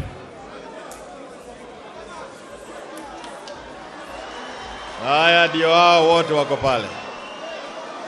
Kwa wakati huu nataka kuwaomba wale waheshimiwa ambao walikuwako bungeni, iwe ulikuwa governor, deputy governor, ulikuwa mheshimiwa bunge, senate ama national assembly, tafadhali usimame tuweze kukutabua. Tunaweza kuwa tunashindwa kukutabua kwa majina, lakini tuwaone wamesimama. Tafadhali wasimame. Hello, wale viongozi, tuko na Mheshimiwa Ndirago kule kutoka Raisabu, ndio huyo. Tuko na Mheshimiwa Maiso kutoka Saburu, wako pale. Mheshimiwa Kairo kutoka Nakuru, asante sana. Mheshimiwa Ruth Mwaneki kutoka kule Kegumo, asante sana. Governor Derito Mureithi kutoka Laikipia. Mheshimiwa Governor National Director of Elections Jamle Kikamau yuko pale, asante sana. Tuko na Mheshimiwa Kados, Deputy Speaker kule National Assembly. Wajiko kutoka Laikipia, asante sana. Madam Joyce, Deputy DG Kiabu, asante sana. Deputy DG Bwana Maje, Mheshimiwa Maje kutoka Kajiado. Mheshimiwa Kimali kutoka Mathioya. Mheshimiwa Duati kutoka Gatanga, asante sana. Tuko na Senator mwenyewe Kebi Getura kutoka Murang'a, asante sana. Tuko na Mheshimiwa Patrick Moirore, mzee ambaye anachagia pakubwa mambo ya social media, asante sana. Tuko na DG Karogo ako hapa, asante sana. Aha, macho inapotea huko. Huyu naye Mheshimiwa Manzo, huyu siku moja alipotea na certificate. Na kwa hapa Mheshimiwa Manzo, Senator, asante sana. Mheshimiwa Bui wa kutoka chama cha Wiper, asante sana. Tuko na wewe Kaucho, hata uliambiwa utanundirwa ranch. Mambo yako iko sawa. Give me that name. Chairman wa security wa zamani Mheshimiwa Mwadhi yuko hapa, ako hapo. Wengine wamefunikwa pale siwaoni, lakini wako wengi. Tutaendelea kuwajua tunapoendelea. Tuko na MCA, huyu mbaya anaitwa Karani. Your Excellency, Mheshimiwa Karani is our newest MCA. Alishida kiti ya MCA kule Embakasi juzi, akawaagusha wote ambao walikuwako, hata wale wa UDA. Juzi tu, our newest kid in the block. Sasa tuko na Mheshimiwa Mogo kutoka eneo hili, Mheshimiwa kutoka Naivasha, Mheshimiwa Sare kutoka Nakuru, nitakumbuka jina yako hata wewe. Na wale wengine kule naona siwaoni. Senator Mara kutoka Kiambu yuko hapa. Ndio huyo. Damaris kutoka Kiambaa yuko hapa. Huko pale mzee mwenyewe, wote wako hapa. Na inaweza kuwa gumu yangu kusema wote, lakini tunasema ni shukrani kubwa sana kwenyu nyinyi kuja. Na iko Mwaura pale, Deputy Speaker wa Kiambu yuko pale, Kawajiro yuko pale, Chebesh yuko pale. Chebesh is also in the house. Thank you so much Mheshimiwa Chebesh. You'll give us the vote of thanks, Chebesh. Kat Chali. Kwa hayo mengi, na yule pia mpigieni makofi. Jina yake nitaipata hivi karibuni. Thank you so much. Kwa hayo mengi na machache, tuweze kuuliza tu waja wa WB, popular demand, inuke mkono. Huyo ndio wa NEC wa WD. Sawa, asante sana. Thank you so much. Kwa sababu ya muda, I see you and I salute you.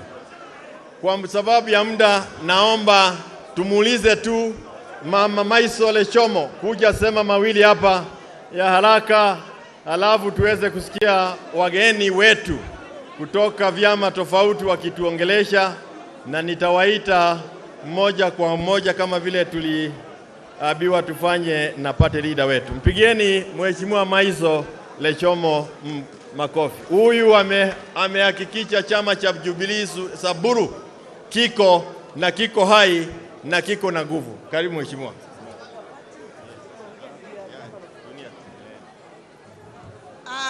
Mheshimiwa Rais wetu mstaafu Uhuru Muigai Kenyatta, baba wetu Raila Amolo Odinga, leaders wetu wote wa Azimio na wamama na delegate wa Jubilee, hamjambo? Tusalimiane wote. Jubilee juu! Jubilee juu! Yangu ni machache. Kitu ya kwanza nataka kusema katika kwa chama yetu ya Azimio, nataka kueleza kinaganaga ijulikane. Sisi wana wa Jubilee, ile matisho ya maongeo ya maredio, ya ma-TV, nataka kusema Jubilee iko masimamo ya ukweli. Hatuwezi kufuata wakora wa barabara. Kwa hivyo nataka kusema wale wako, tuko Azimio kama Jubilee, atutoki. Wale wakora tafadhali, ya ma-TV, ya ma-radio, ya kila pahali, tafadhali tusifuate. Sisi Jubilee chama inasimama imara na haturudi reverse hata kidogo. Hata kama tuna watu wawili tano, tutasimama na Jubilee. Rais wetu mstaafu Uhuru Muigai Kenyatta ndio party leader ya Jubilee na ndio party leader pia ya Azimio. Isikike tafadhalini. Mimi nataka kusema hivi, Nataka kusema hivi kama mama, ninashukuru kwa ile kiti mlinipatia kama wanachama wa Jubilee. Ninasema asante. Nitafanya kazi kwa Kenya mzima, sio bali nusu, Kenya mzima. Na kila mtu anajua masimamo ya Maison ni gani. Si ya kutangatanga barabara, si ya shilingi 5. Kwa hivyo mnataka tu kusema hivi, tuchikilie njia ya Mungu iko. Na nataka kusema hivi, Mheshimiwa Rais wetu Uhuru Muigai Kenyatta, unajua mimi bado sijajua kama umeenda retire. Mimi nataka kusema hivi, jana wiki mzima nilikuwa Rome. Nilisamia Bob kwa mkono yangu. Hata hii mkono sikutaka kuosha, kwa sababu ile baraka ametupatia ni kubwa sana. Kwa hivyo nataka kusema wana Jubilee na sisi leaders, baba wetu Raila Amolo Odinga, simama imara. Hii chakula imepanda, kuna watu wanaumia. Ukienda machinani ya wafugaji, ng'ombe imeisha, mbuzi imeisha, sukari ni shilingi 300, wacha 200, kilo ni 300. Unga ile ya gunia ni shilingi 200. Kwa hivyo watu wanaumia kwa sababu ya vitu imeenda juu. Sisi hatuusi mbuzi sahi, ala hatuna, hatuusi ng'ombe, ala hatuna kwa sababu simeisha. Kwa hivyo uniambie, watoto wako nyumbani, watoto wajaenda shule kwa wafugaji, hakuna mali yoyote watauzia mali yao. Kwa hivyo hii si mchezo. Kama watu waoni tumesama, lakini Mungu mwenyewe atatusaidia. Asanteni, tushikilie chama. Makofi kwake Mheshimiwa Maisole Chomo. Nataka tuwalike viongozi ambao wametutembelea ili waweze kuongea kwa kifupi, na kabla hayo nimwalike kiongozi wetu kule bugeni. Mimi husema ni kiongozi ya walio wengi, kwa sababu kula yetu ya bunge bado ukiangalia website Azimio is the majority party in parliament. Mheshimiwa Wandai, kuja utujulishe viongozi ambao wamekuja kabla tusikie vigogo wenyewe wakisema. Mpigieni makofi tafadhali. Mheshimiwa Wandai. Wana Jubilee oye!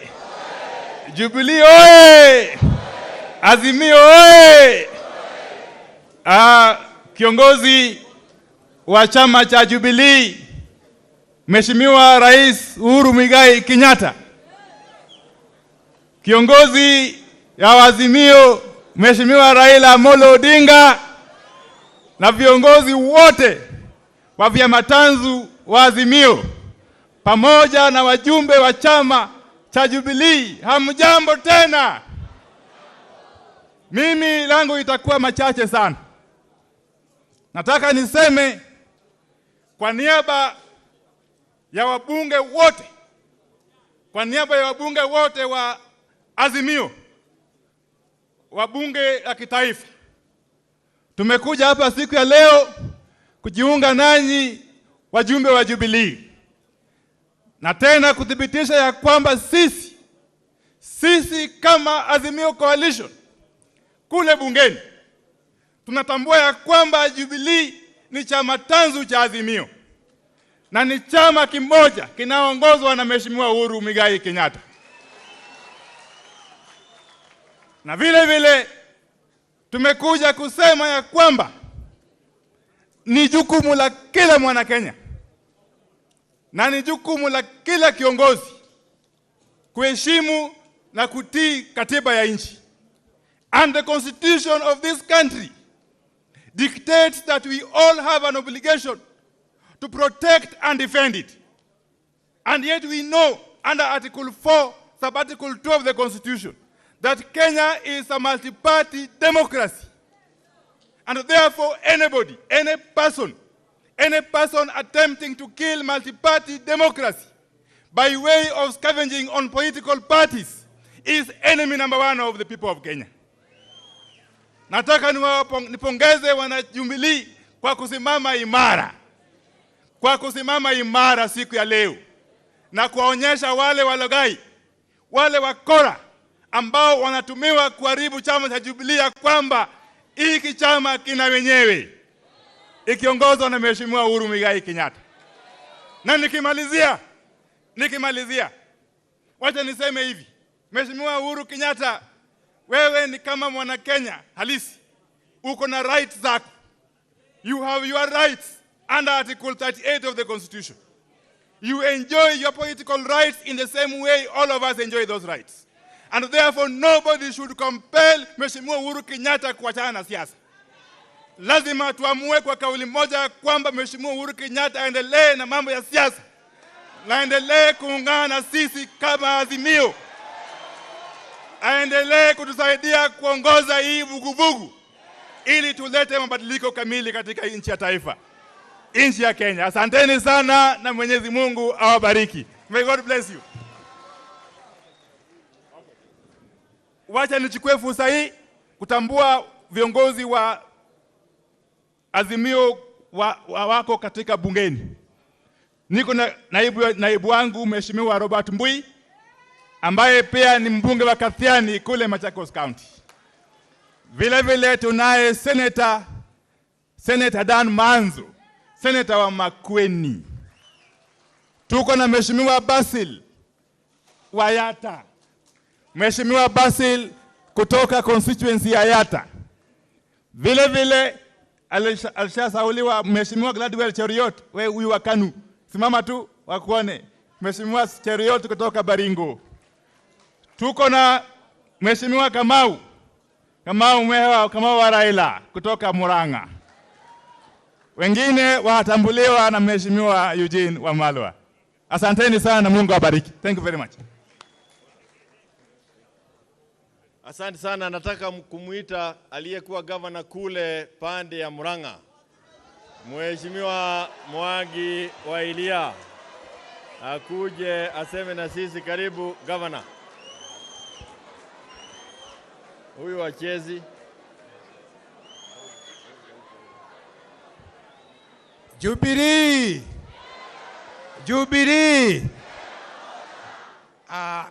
Kwanza ni shukuru wanachama wa Jubilee kwa mwaliko wa leo. Na pia niseme utawala ambao uko katika Jamhuri ya Kenya, wao wote ni vifaranga vya Jubilee ama Azimio. Hiyo vita ambao unaona wakileta, wanajua ya kwamba walizaliwa, wakalelewa, wakanyonyeshwa, wakafundishwa na chama cha Jubilee. Wale ambao sio wa Jubilee walikuwa ODM. Kwa hivyo hii mambo ya kuanza kutuonyesha kama Jubilee ni nyoka, kama Jubilee ni nyoka, hata wao ni shetani. Kwa sababu si mtoto wa nyoka ni nyoka, si mtoto wa nyoka ni nyoka. Kwa hivyo wale ambao wanaongea kuhusu Jubilee wajue kwamba wao ni vifaranga vya Jubilee. Kama Jubilee ni shetani, wao ni ibilisi. Hiyo nyingine, mimi niliingia Azimio kwa sababu ya asma moja. Watu wangu wanipige, wafanye nini, lakini kama kuna mtu anasema ukweli, sio huyo neiba yangu, ni wa Ilia. Jubilee ilisema kwa sababu ya ile shida ambayo ilikuwa Mount Kenya na sehemu zingine, Azimio, kuwe na one man, one vote, one shilling. Huyu mzee wakiandamana na mzee huyo mwingine rafiki yetu Uhuru Kenyatta, walikuwa wameshikilia vile kutakuwa na usawa katika ugavi wa mali. Na hiyo ndio ilifanya mimi niingie Azimio. Baada ya uchaguzi, wao wenyewe wameingia Azimio. Wameanza kusema one man, one vote, one shilling. Kwa hivyo wao ni wa Azimio number 1. Kwa hivyo hawana haki kuelekeza kidole cha lawama kwa Azimio at all. Nikimalizia, sasa mimi nitaongea na watu wa nyumbani. sawa sawa agĩkũyũ njarie na inyuĩ nĩgetha mũthikĩrĩrie na ti ũcio ũngĩ wana harĩa ũrĩa ũrokire rĩu ugaga we ndarĩ akorwo Azimio, hajakuwa Azimio, hajakuwa ODM. Ni mara yake ya kwanza kuingia kwa serikali na kazi yake ni kututisha hapa. Huyo Gachagua, huyo Gachagua, huyo Gachagua, yeye hajakuwa mwanachama wa Jubilee, yeye hajakuwa mwanachama wa Azimio, hajakuwa mwanachama wa ODM. Aache kuleta confusion kwa serikali. Hiyo nyingine, wakati Rais Moi aliporetire alikuwa amefanya mengi mema na mabaya. Alipoenda Rift Valley, watu wa Rift Valley wakiongozwa na rais wa sasa wote walimkaribisha kama mtoto wao baada ya kutumikia Kenya. Sisi wa Kikuyu tunaelezewa ya kwamba Kenyatta akija tumchome na tumpige. Kwani tumekuwa watu takataka kutoka wapi? Munaambiwa kijana yenu mumalize na munachukua buduki, munachukua matuzi. Hebu nimuelezee. Sisi atejaria Gĩkũyũ ndauga atĩrĩrĩ, hĩndĩ ĩrĩa Moi aritaire rĩ na nĩ Moi ekĩte mega na moru rĩ na nĩ tũmoĩ rĩ Kalenjin yothe rĩ na nĩ arata aitũ rĩ mamwamũkĩrire mũciĩ makiuga nĩ mwana wao, mamũtwaragĩra Mursik ĩtiguo magatwara thenge na makamũrugĩra thubu tondũ nĩ wao. Twauga nĩ ahĩtĩtie matwĩraga aca, no ithuĩ rĩu magatwĩra ũrĩa warĩ witũ president ainũka mũciĩ tũmũtuĩre mata tũmũmene na tũmũnyarire. Kaĩ Gĩkũyũ mwakĩgire na ũrĩa ũramũrithia Ngai Gachagua okĩte gatwara kwa gacaitani biũ atĩ tũmene andũ aitũ. Ndamwĩra kĩndũ kĩmwe, gũthiĩ ũrĩa gũgũthiĩ no ithuĩ na niĩ ndĩ wa iria niĩ njũĩ Kenyatta nĩ mwana witũ, njũĩ Kenyatta nĩ mwana wao. Akorwo nĩ ahĩtĩtie sawa sawa, ithuĩ nĩ tũkũmuohera, no gũtingĩtuĩka tũramwĩkĩra mabĩngũ ũrĩa Kĩmathi ekagĩrwo mabĩngũ, ũrĩa Kenyatta ũcio ũngĩ ekagĩrwo mabĩngũ. Na niĩ nĩkĩo ndegeire mwena ũyũ biũ, nĩ kuona andũ aitũ makĩũra mũkarĩra kĩoro andũ aitũ. Nikimalizia, haha tũranyitana tunaandamwa. Tareu majitiria na haha thutha nĩ hĩndĩ mambĩrĩirie kũriũkia, ndio sababu wanaanza kuvuhua na kuleta mambo ya EACC kwangu. Mimi naongea ukweli.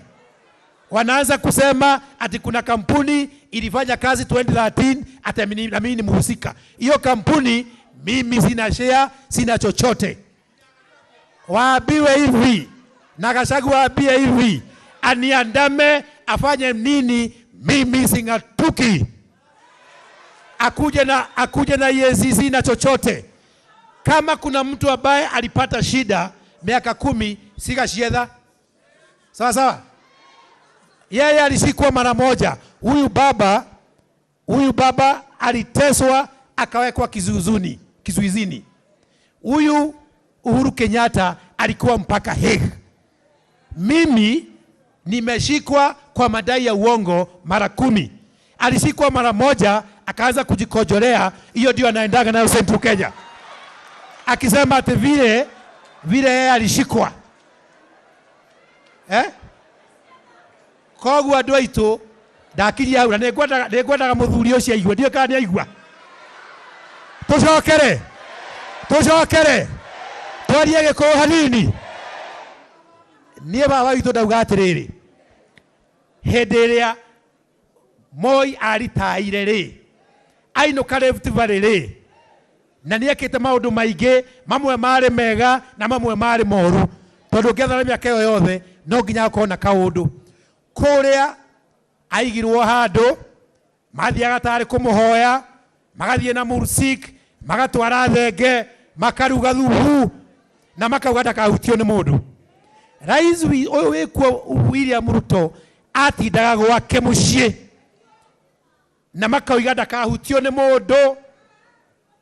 Gideoni ũmũthĩ gũtirĩ mũndũ ũmworotaga, no ithuĩ witũ aritaya tũkerwo tũrume na tũmũhũre na tũiye mbũri ciake. Kũu gwĩtagwo kũrogwo. Merwo ithuĩ macio mangĩ maigwo kando, no Gĩkũyũ maya Ngai tũtikũhũrithanio. Sawa sawa? Ũyũ nĩ witũ, niĩ ndĩ mũrũ wa nyina, na we ũramũhũra wĩ mwarĩ wa nyina na wĩ mũrũ wa nyina. Na nĩ tũrĩikara thĩ twĩ rũrĩrĩ tuge ciaca rĩu ihũrwo, no andũ aitũ matiganwo matiganwo nao. Na twĩka resolution, nĩmwetĩkĩra njamba itũ ĩtiganwo nayo? Nĩtwoya imoko no rĩo kũmũhutia ona ithuĩ tũkũndiru nake. Thank you very much. Asante sana Mheshimiwa Wairia. Haya, nataka kumwalika rafiki wetu hapa ambaye mnamjua sana. Alikuwa presidential candidate na akamaliza akiwa namba 3. Na alikuwa namba 3 na kura yake pia iliibiwa. Nataka nimwalike Mheshimiwa Wajakoya, ndio huyo kwa nyumba.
Mheshimiwa Uhuru Kenyatta,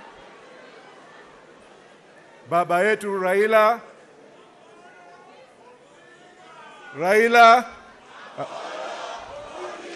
tena ningependa kusema machache sana siku ya leo. Mimi nimeona yule mtu ambaye alikuwa anakaa kuwa rais wa nchi. Ile walking style ya Uhuru Kenyatta. Semeni hey, walking style ya Uhuru Kenyatta. Ile suti yake, jamba, maongeo ni a statesman.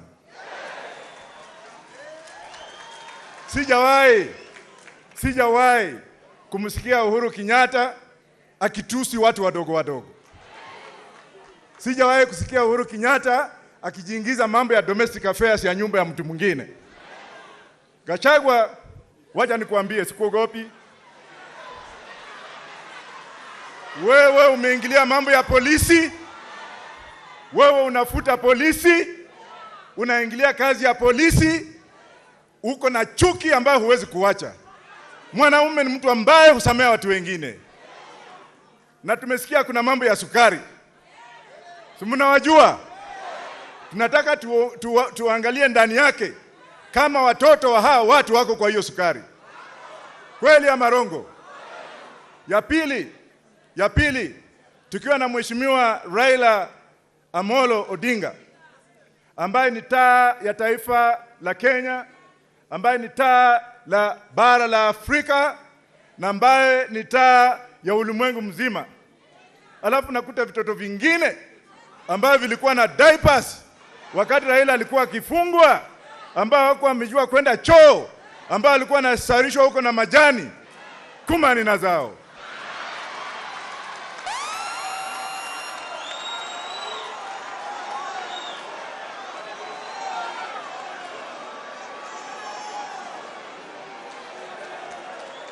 Na mimi nataka niambie Bwana Ruto, na mimi tena nataka kurudia kumwambia Faruk Kibet ya kwamba Yule daktari ambaye anawadanganya kwamba ataleta Wajakoya kwa hiyo pati yao, Kumani na mama yake wamekuwa na njama ya kusema ya kwamba huyu mjamaa lazima tumtenganize na Raila. Mimi nimeambia baba akaniuliza na unapenda nini? Mimi nikasema wacha niende kwa kaburi la mzee Jaramogi Oginga Odinga, nikae pale niwote ndoto zake. Ikiwa atasema ya kwamba nenda, sitaenda. Watu wa Bangi mko? Bangi naenda kufanya hivi kila Kumani na zenu. Ile kitu tunataka ni kitu kimoja. Tunataka kitu kimoja. Tunataka tuenee uchumi wetu. Tunataka tuagize uchumi wetu. Nataka tumlinde baba na wale ambao wametumwa kwenda kwa shamba ya Mama Ngina Kenyatta, Kumani na zenu. Kufeni. Mama amestaafu. Bwana yake alikuwa rais wa nchi hii. Mtoto wake akawa rais. Mama amekuwa na baba ambaye ni rais na mtoto akawa rais. Alafu mshenzi mwingine ambao walizaliwa juzi hapa kutoka Murang'a na Nyeri. Tunatoka huko. Umeona Mluya akipiga Mluya mwenzake? Mumeona Gideon Moi na baba yake wakipigwa na mashamba yao? Mumesikia Airia amesema nini? Wengi hamkuwa mnanijua lakini mtanijua. Na mtu yoyote ambaye atalete nuks, tuko pamoja. I am not a coward, will never be one.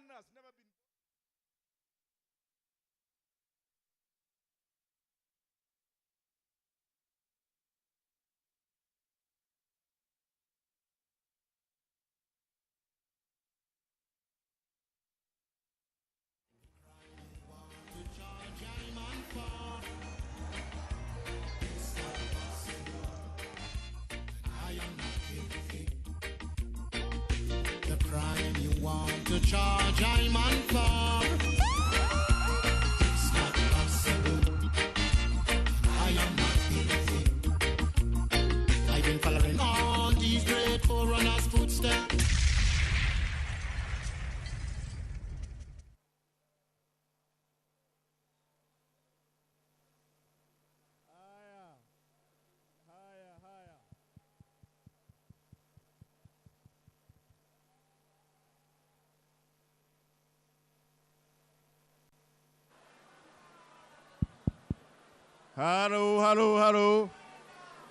Hello. Wajakoya mpaka ameenda na microphone. Asante sana Mheshimiwa Wajakoya. Mheshimiwa Rais aliye staafu wa 4 alikuwa na wafanyikazi ambao walikuwa very loyal, very trusted gentlemen. Watu ambao ukikutana na wao unawaheshimu na unafurahia ile kazi walifanya wakiwa na yeye. Leo tuko na mmoja wao ambaye pia amekuwa akitembea na sisi kwa hii safari ambayo tumekuwa nayo Azimio. Ninataka tumwalike, tumpokee Mheshimiwa Waziri Eugene Wamalwa. Ameitumikia serikali ya Jubilee, alikuwako na yeye ni kiongozi, tunamheshimu, party leader wa DAP. Karibu Mheshimiwa. Asante sana SG wa Jubilee, Mheshimiwa Kioni rafiki yangu. Your Excellency the 4th President of the Republic of Kenya. Your Excellency the 2nd Prime Minister of the Republic of Kenya. Your Excellency the 10th Vice President of the Republic of Kenya, Mheshimiwa Kalonzo, Mama Martha Karua, na wenzangu wote wageni wa Jubilee na wana Jubilee wote. Hamjambo. Kwanza niko hapa kama kiongozi wa chama cha DAP, Democratic Action Party of Kenya, a sister party wa Jubilee. Lakini pia niko hapa kama founder member wa Jubilee. Kwa hivyo nikiwa hapa si pia mimi ni member. Na leo nimefurahi sana kuwa hapa. Na kitu kimenifurahisha sana, nimeangalia alama ya chama hiki. Na hii alama ni ya njiwa. Na njiwa inamaanisha nini? inamaanisha nini? Wangapi hapa wanapenda amani? Nione kwa mikono tu. Your Excellency President Uhuru, looking at the dove reminds me of the journey we started together over 10 years ago. When we launched TNA and you started your journey to the presidency, your symbol was the dove. And one thing you said then over 10 years ago was that you are going to fight for peace. And great leaders in the world value peace, because peace is the foundation of development and everything else. And that is what Uhuru Kenyatta stood for. Secondly, you said you'd fight for the unity of this nation. And you started by uniting many parties, the TNA party, my party, New Fort Kenya, URP, and 10 other parties, to form this great party of Jubilee that will bring together this nation and unite our country. Today, as we come here as your partners in Azimio, we are proud that as the leader of Jubilee, you are still leading Jubilee towards unity. Na ndio sababu wana Azimio wa umoja tunafurahi sana kusimama hapa bega kwa bega na wana Jubilee.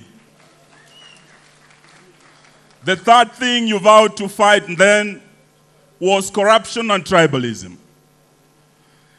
Just last week, we had the Prime Minister of Singapore in Kenya. 10 years ago, you told this nation that at independence, Kenya was at par as per our GDP with Singapore, Malaysia, and South Korea. Why the so-called Asian tigers left us behind, the experts told us, was because of the twin evils of tribalism and corruption. As president, you fought the twin evils. Today, all the people who had cases have had their cases withdrawn, and those corrupt have been put back to work, and Kenya Kwanza has entrenched corruption and tribalism. So as we stand here today, we want to tell you that your job is not done yet. And as Jubilee, we want to stand with you and to continue working with you. Kwa wale ambao wanaleta vitisho kwa Mheshimiwa Rais Uhuru Kenyatta, nataka niwaambie, I've known this gentleman since my childhood. Uhuru sio mtu wa kutishwa bwana. Na Uhuru sio mtu wa kupangwa bwana. Na wana Jubilee, si wao walisema ati hawapangwingwi? Nyinyi mnakubali mpangwe? Mnakubali mpangiwe uongozi wa chama chenu? Waambieni hata nyinyi mpangwingwi. Hiyo umeamua. Na hiyo ndio jambo nataka niseme hapa kama waziri wa mwisho wa haki na masuala ya katiba. As the last Minister for Justice and Constitutional Affairs, I want to say that the lie that is being advanced by Kenya Kwanza, the blackmail against Uhuru Kenyatta to force him into retirement, we want to say that that constitution we passed in 2010 gives Uhuru Kenyatta and every Kenyan political rights under Article 38. You cannot limit his rights. Tuko pamoja? Na kama you want to play blackmail, you want to intimidate, ati munacheza ile mchezo ya money or the box. Munakumbuka hiyo mchezo? Yani wanamwambia eti either awache box, yani siasa, ati ndio apate marupurupu. Wana Jubilee, hebu niwaulize, mimi nimemsikiza Uhuru akiongea. Niwaulize ninyi mpige kura leo. Should Uhuru choose the box or the money? Money or the box?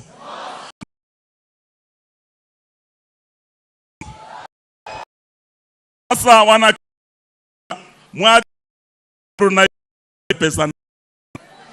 Huyu Uhuru ni mtu unaweza tisha sababu ya pesa. Ati asipokubali atoke siasa, ati hawatampa marupurupu yake. Wakae nayo. They can keep the money. Uhuru Jubilee aendelee kutuongoza. Hebu nione mnaamua hapo hapo. Mwisho nataka niseme hii alama ya njiwa. across the world, greatest leaders have fought for peace. Ukiangalia kule Afrika Kusini, ni sababu ya uongozi wa Mandela na mwenzake de Klerk. They build bridges of peace and brotherhood. That is how apartheid Africa. Kule Northern Ireland, Uingereza, Tony Blair and Jerry Adams. They built bridges of peace and brotherhood. That is how the IRA bombing stopped. Hapa kwenye nchi yetu ya Kenya, Jomo Kenyatta aliteswa na wakoloni. Akafungwa kule Kapenguria, akapelekwa kule kwa Kasaba. Alipokuwa rais alisema twende Nakuru, wakoloni wote waje kule. Aliwaambia, ninyi mlinitesa, I forgive you but I will not forget.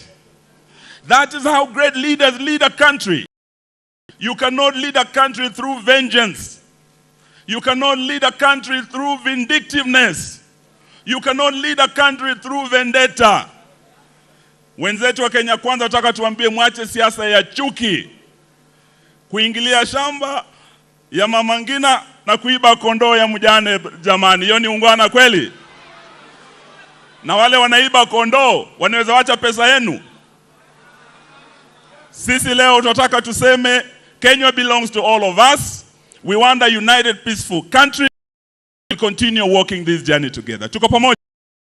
Mwisho, we are here to defend multi-party democracy. Because we are seeing Kenya Kwanza introducing the King, where kill male firstborns so that you remain king. UDA wana njama ya kunyama vyote eti tubaki na chama kimoja cha UDA kitakachoongoza Kenya kwa miaka 100. The first male child wanajaribu kuwa ni Jubilee. We are here kama wanaazimio kuwa Jubilee in defense of multi-party. And we want to tell the man from Mathira, si mnamjua? Ati stamping, ati amemaliza Jubilee, out of 28 MPs amewanyang'anya 26. Ati amemaliza ODM, amechukua wabunge 8. Hata chama changu cha DAP, Mheshimiwa Rais, nimevamiwa 2 weeks ago. Tukosa coup in the neck, tukakabiliana na hawa. They are targeting Wiper and all other parties. Today we want to say we are here in the spirit of the Musketeers, where the Musketeers would say all for one. Wewe ukiguza Jubilee, umeguza Azimio. Azimio is Jubilee and Jubilee is Azimio. Tuko pamoja.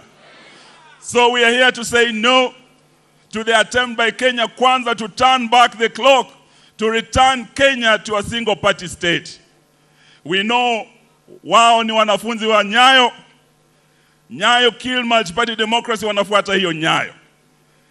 Na hata Mathioya, kuna jamaa anaitwa Kamoda alisema eti chama ni kimoja kutawala miaka 100. Sisi leo tuwasema let it remain a dream, but Kenya will remain a multi-party state. Tuko pamoja? So nikimalizia, nataka niwashukuru sana. Seme wote tulio hapa, safari haijakamilika. Wakenya, Bwana Opiyo Wandayi, ukiwa hapa na wabunge, na tuko na watu kama wamekuwa wanapigana sana mambo ya unga. Your Excellency, I want to thank you kutambua watu wa chini kama Gaucho. Sababu kuna jamaa anapenda watu wa chini. Siku hizi wamechukua watu ma-CAS kama kina Kidero. Kidero ni hasla kweli?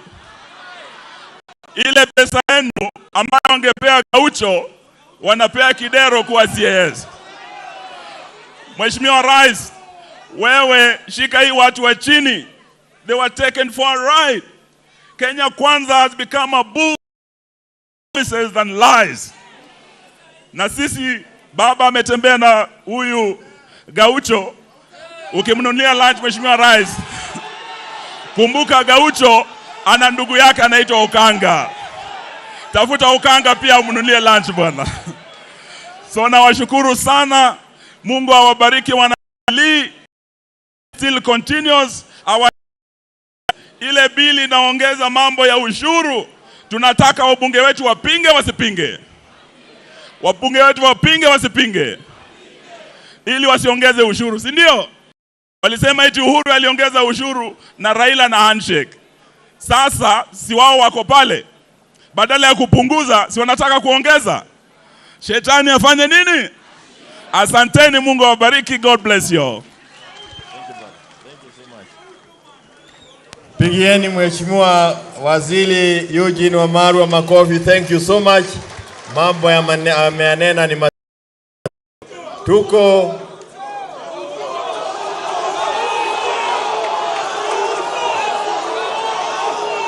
wega ucho kuja hapa. Kuja hapa.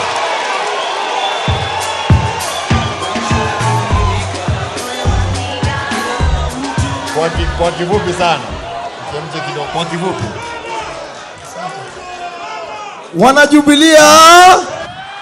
Wanajubilee TV, wanabunge ya wanageto TV. Kitu ya kwanza, leo ni siku yangu ya kukaa mbele ya mapresident wawili. Hiyo inamaanisha Raila na Uhuru Kenyatta ndio main. Ni kweli si kweli? Mimi sina mengi, lakini ile kitu nataka kusema kwa watu wa Jubilee ya kwamba kama nimekasirika kwa sababu gani? ODM baba yangu ni Raila Amolo Odinga ndo na defend. Na juu baba aliniambia lazima ni defend Uhuru mala napigwa, baba akiniambia Gaucho ruka na ruka. Nikishavunjika ndo namuuliza baba nilikuwa narukia nini? Lakini lazima niruke ya kwanza. Nasema hivi, hata kama wamedharau Uhuru Kenyatta aje, awange replace Uhuru Muigai Kenyatta, former president, eti na mtu anaitwa Sabina Joy. Sio Sabina? Ni Sabina Joy ama ni Sabina Chege? Ni Sabina Joy ama Sabina Chege? Munge mtafutia mtu ambaye ako na integrity.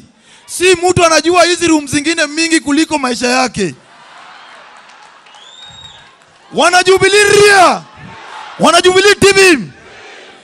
Mimi kama bunge president nasema mbele ya former president, unajua mimi ndio president Uhuru Kenyatta, nafaa apige picha na mimi kwa sababu mimi bado niko kwa kiti.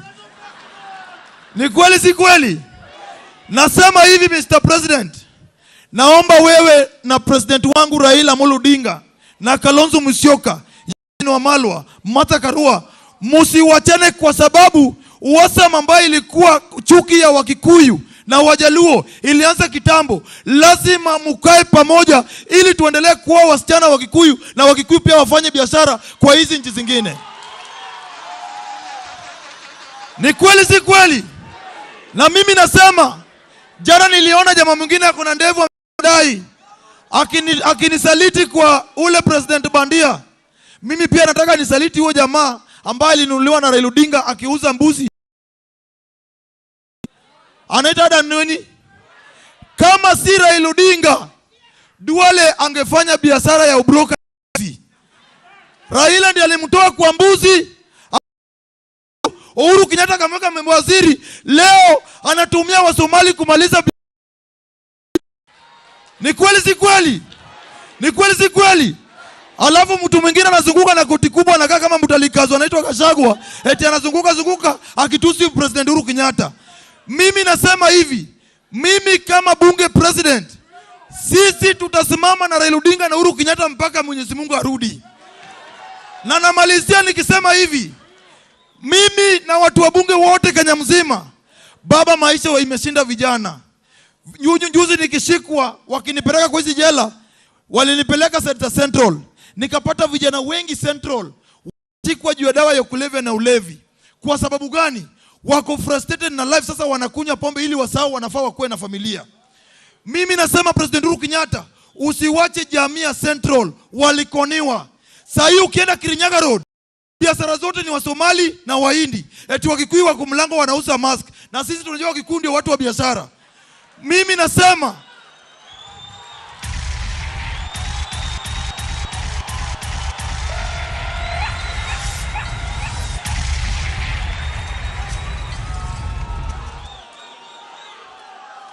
Wana Jubilee ria. Wana Jubilee timim. Mimi huyu kama si Raila Odinga kulikana kwa sababu mama yangu alikuwa leo Raila Odinga amefanya wanaweza niongelee simpinga mapi. Na mimi namalizia nikisema hii juu unga wameweka juu Mr. President. Bei ya unga iko juu. Sukari imetushinda. Trust pia hakuna, inamaanisha watu wageto kushikwa na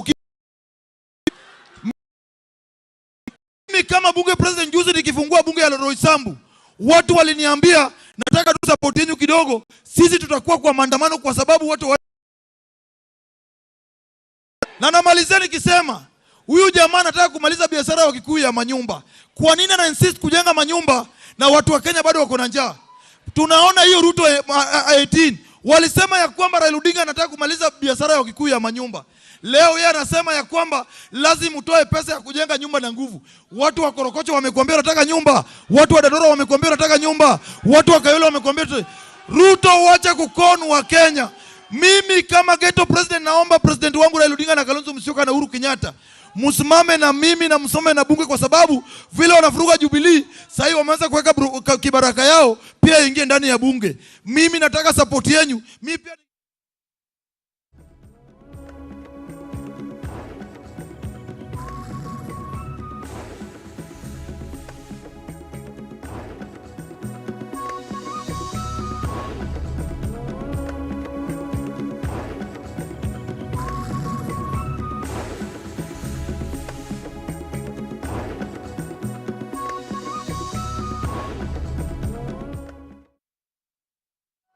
wakaribia Gaucho waelewe siasa ya Kenya na vile ya mtaa. Atawafunza na anafanya siasa ya maajabu kwa sababu yeye ni mwanahasimio halisi. Nataka sasa nimwalike Mkenya mwingine ambaye tunamheshimu. Amekuwa katika uongozi wa Kenya hii kwa muda, hajawasaliti Kenya wakati wowote, na yeye amekuwako wakati tuko na ugumu, wakati ambao tunaendelea mbele. Nataka kumwomba the Buffalo Soldier, His Excellency Kalonzo Musyoka akuje awaongeleshe, tupigiwe wimbo yake ya Buffalo Soldier. Hiyo ndio tunaelewa.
Thank you. Jubilee mbele pamoja. Nitawasalimu kwa azimio.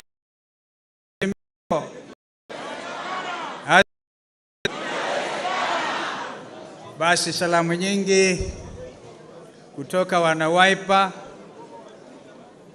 kwa ndugu yetu Rais wa awamu ya 4 wa Jamhuri ya Kenya, na ambaye pia ni kiongozi wa Jubilee, na ambaye pia ndiye mwenyekiti wa coalition yetu Azimio, ndugu Uhuru Muigai Kenyatta. Tumekuja leo kimakusudi kabisa, hata kama hatukukaribishwa tungekuja, lakini mwaliko wenyewe ulitoka, kwa sababu tunajua kwamba kikao hiki cha leo kina umuhimu mkubwa kabisa katika historia ya nchi yetu ya Kenya. Vile wenzangu wamezungumza, haswa Mheshimiwa Eugene, juu ya katiba rights, katiba ya 2010, na vile vile pia Wandae waligusia swala hili vizuri zaidi. Naomba nikariri kwamba under Article 38 there are certain inalienable rights. Right which is inalienable is a right to self-determination, recognized as such worldwide even under the UN Charter. And so under the African political rights as well, and this is an active member as a country, you cannot deprive a Kenyan of their inalienable right, and one of which is the right to hold political opinion. Nitarudia kusema kwamba Mheshimiwa Uhuru Kenyatta astaafu na asahau mambo ya siasa, na mimi older than him. What are you telling me? Haiwezekani. Azimio, Azimio, Jubilee. Because this is it. We have freedoms which are not even negotiable under our Constitution 2010. That's why we came. Tumekuja ndugu Uhuru na ndugu Raila, my sister Martha, my brother Eugene, my brother Wajakoya, and our brother Gideon Moi ascend Wanaina. Wanaina kuja hapa bwana. Nadhani atasema tutingize. Atasema tutingize. So that you can know familia ya Azimio tuko pamoja. I don't know whether you want to bring that greeting. Ama sema hiyo namna moja tu, 1 minute. Ni Secretary General wa KANU. Do you have the voice? Please come. Kama Gaucho alitumia hata Wanaina atumie bana.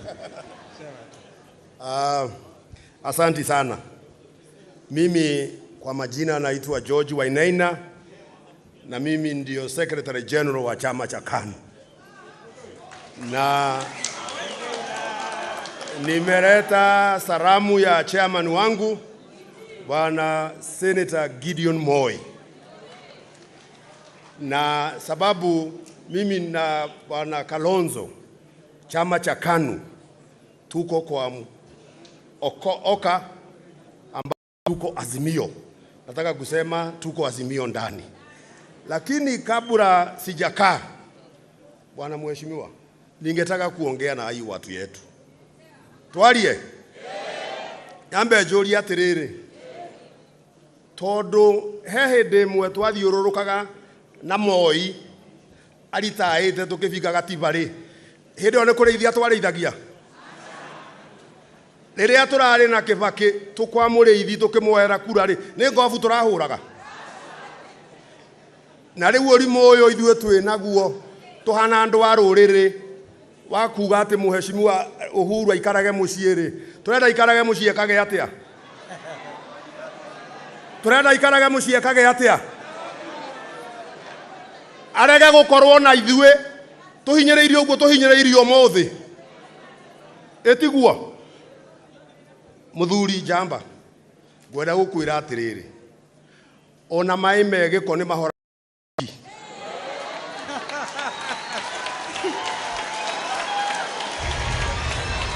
hiyo ya mwisho ni anasema maji unaona nimeelewa. Na hiyo ni ya kindani ya Wagikuyu ndugu zetu. Basi kwa kifupi, kwa sababu leo ni siku ya Jubilee, asanteni tena kwa kusimama imara. Ndugu Raila na Sister Martha wakija hapa atawaelezeeni kwamba sisi tulikubali kwamba kuwe na bipartisan talks. Lakini leo mtu anaitwa Bungei amepita mtihani kidogo. Tulikuwa tumemwekea a very serious mtihani. Aje afuruge kikao hiki. Tomorrow tuambia watu wetu watoke hiyo kitu inaitwa bipartisan na turudi mitaani. Lakini akasema hapa ameleta ulinzi mkubwa. Na ni heshima kwa sababu huwezi kumdhulumu rais wa 4 wa awamu ya 4 ya Jamhuri ya Kenya, Mheshimiwa Uhuru Kenyatta. Kwa hivyo heshima kidogo hapo tunaweka tiki kidogo, lakini sikiliza. Sema mtu amsomee vizuri, hata Inspector General Kome asome katiba, because this country can never go backwards. Hawajui kusoma, tutamwambia Gaucho asomee, because kama hawajui ni bahati mbaya sana kwamba kwa mfano huwezi kurudisha Kenya kuwa a single party dictatorship. It can never happen. So from today, toa maoni yangu kama ifuatavyo. If you talks to continue, from today, those na tukija njiani, Mheshimiwa Rais tulikuwa tunasema Mheshimiwa Kioni akasoma wale kama wanaheshimu multi-party democracy, wakubali kwamba sasa kuwe na by-elections kwa mahali ambapo wanawakilisha, kama vile Raila alifanya one time alipotoka, I think Ford Kenya, alienda Kibera ama Lang'ata that time, wakafanya by-election. Ndio heshima ya katiba yetu. Lakini tukisikia kutoka hapa kwamba Kenya Kwanza wanasema wataenda wafanye wale wengine ambao wamejitumua kwa chama wafanye delegates yao, wajue hakuna bipartisan talks. Sisi tutaachia hawa wajue they don't believe in plural democracy. Tutajua hiyo wazi. Kwa hivyo vile walimtoa Kainan, wakasema because alikuwa one of us kwa Azimio, wakamchukua wakamweka kwa timu yao, wakaheshimu vile wananchi walivyokuwa wakizungumza, wakamtoa, basi rudi kwa meza. Vivyo hivyo kama wanawapenda hawa sana, waingie kwa Kenya Kwanza, whichever party they want to belong to, waende kwa by-election, tukutane kwa wananchi. Wangapi wananiunga mkono? Asanteni sana. So this is serious. This is such a critical meeting. If we all believe in the future of democracy in this country. At this particular time, mimi na hesabu kwa sababu nimeona kwingine demokrasia ikidhulumiwa, mniruhusi, nimesikia on BBC radio ama television na CNN watu wa Pakistan, watu zaidi ya 10,000 wameshikwa, wamewekwa ndani kwa kujaribu kudefend Bwana Imran Khan na demokrasia. Wanashikwa, jeshi, army, kila kitu. It is like they were in Nairobi wakati vita vya pipeline vilivyotokea. When an attempt was made on the life of our brother Raila Odinga. We cannot allow this country to go back 1 inch. Kama vile mzee Kenyatta one time alisema wakati wa Shifta War. Alisema in Arusha, not as of Kenyan soil.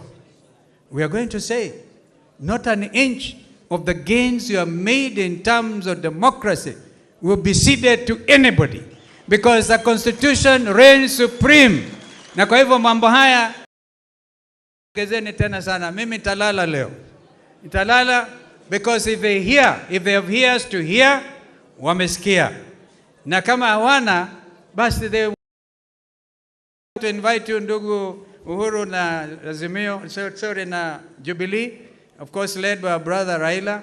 We are going to have a big town hall kama hii on Saturday. Walikuwa wakisema wakitoka Northlands wataenda kuiba mbuzi yangu kidogo Yata, lakini walirudia njiani kwa sababu kuna mtu alituma text message akisema mkienda huko Yata kwa Kalonzo kwanza mjue hamtatoka huko.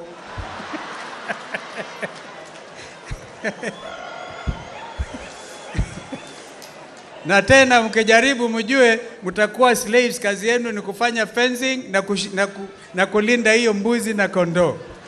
Wakaogopa hakufika. Nikalinda. Kuna malaika analinda nchi hii. Na nchi hii kamwe haitarudi nyuma. Kwa hivyo mimi nakushukuru sana ndugu, because honestly you cannot touch the political rights of any Kenyan. And I'm told this matter was actually of us before the courts of law. Kwa hivyo waache kutisha watu. We all belong to this country. Those who believe Kenya is a limited liability company, wajue that Kenya is for every Kenyan.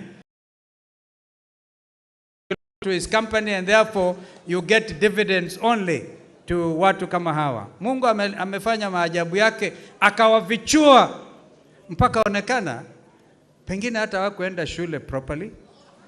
You cannot talk like that. In a day and age as this, and you stand and poromoka na maneno kama hayo, unahitaji maombi. So when I see some of the leaders there kama Sister Shebesh, na kuona anasema wonderful.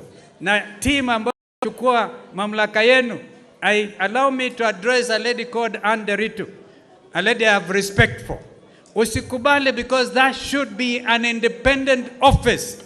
Usije ukadhulumiwa uambiwe enda kotini. My brother, kuna rafiki moja anaitwa Peter Mwadhi, former MP for Limuru. Tunaitana mwana iya wakienda kotini, kuna partisan ya nini? Because this is one of the conditions. We will not allow aggression against political parties. And Jubilee is a main political party. So we will not allow that. That is, to me, an absolute minimum. If they touch Jubilee kwa kwenda kwa mahakama na nini, we all know these other guys. We wish them well. The least they can do, form their own party, disappear huku kutane na wananchi. Ndugu Kioni, na huyu bwana huyu ni generali. You have a general of a secretary. Karibuni yata delegation ya Jubilee. Wiper and our brother Raila will be there as our leader, and my sister Martha. Mother likes to say I must always slaughter goat for her. I will make sure I do so. Bless Kenya. May God bless Jubilee. Amen. Thank you. Makofi kwa Naibu wa Rais Mheshimiwa Kalonzo. Thank you so much. Nataka niwatabue kuna wanabunge wanaitwa Kembe Kembe, Jukwaa Buduki, Songa Songa, Nuru, wote wako nyumbani. We recognize you. Rama, Nyambura, Magi na wengineo ambao wamekuwa wakipigana vita kali wakati watu walikuwa wanaleta furugu kule. Now, the great honor of welcoming our nataka kusema Iron Lady kwa sababu he is our tough lady. Amekuwa na sisi kwa Azimio, alikuwa Moro Odinga, Mheshimiwa Martha Wangari. Yeye pia ako na wimbo ambao anasema sitasimama. Mama maovu akifanyika. Karibu sana. Wacha niwaimbishe kama hawajui. Niko njaa hata siwezi karanga. Oe hae shagala bagala. Niko tayari kulinda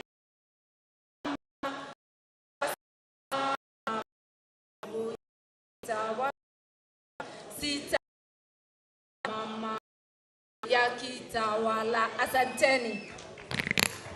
Jubilee oye! Wananchi oye!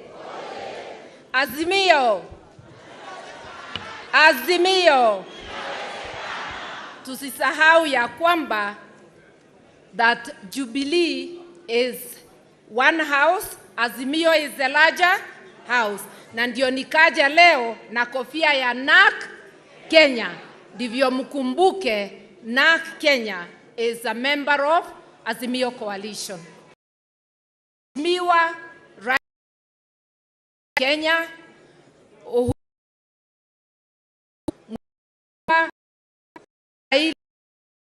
Odinga wa Azimio na imani ndiye alichaguliwa rais wa. My brother Mheshimiwa Kalonzo Musyoka, Mheshimiwa Eugene Wamalwa, Mheshimiwa Mwangi wa Iria, Mheshimiwa Wajakoya na Mheshimiwa Kioni na viongozi wote. Kwa wetu, we are because Jubilee part of Azimio, an integral part of Azimio. Tumekuja kusimama nanyi, mumekuwa mukiingiliwa, mukitishwa na hata mkutano wa leo mukanyimwa Bomas of Kenya. Na mulikuwa mukipelekea Bomas of Kenya pesa, money that they need because they are not doing well financially. The law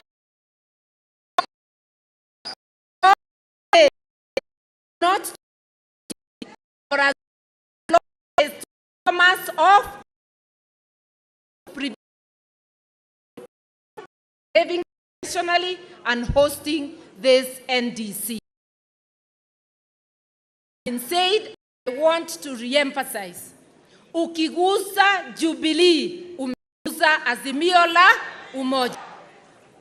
You touch any one of us, you touch all of us. Na hizo partisan talks, kuwa na neighbor mukishindana boundary, na huyo neighbor bomb kwa msingi wa nyumba yako. Touching Jubilee is bombing the foundation of a house called Azimio la Umoja. We shall not let anyone play around with constituent parties of Azimio.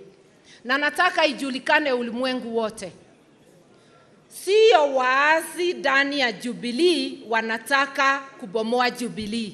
Ni William Ruto anataka Jubilee.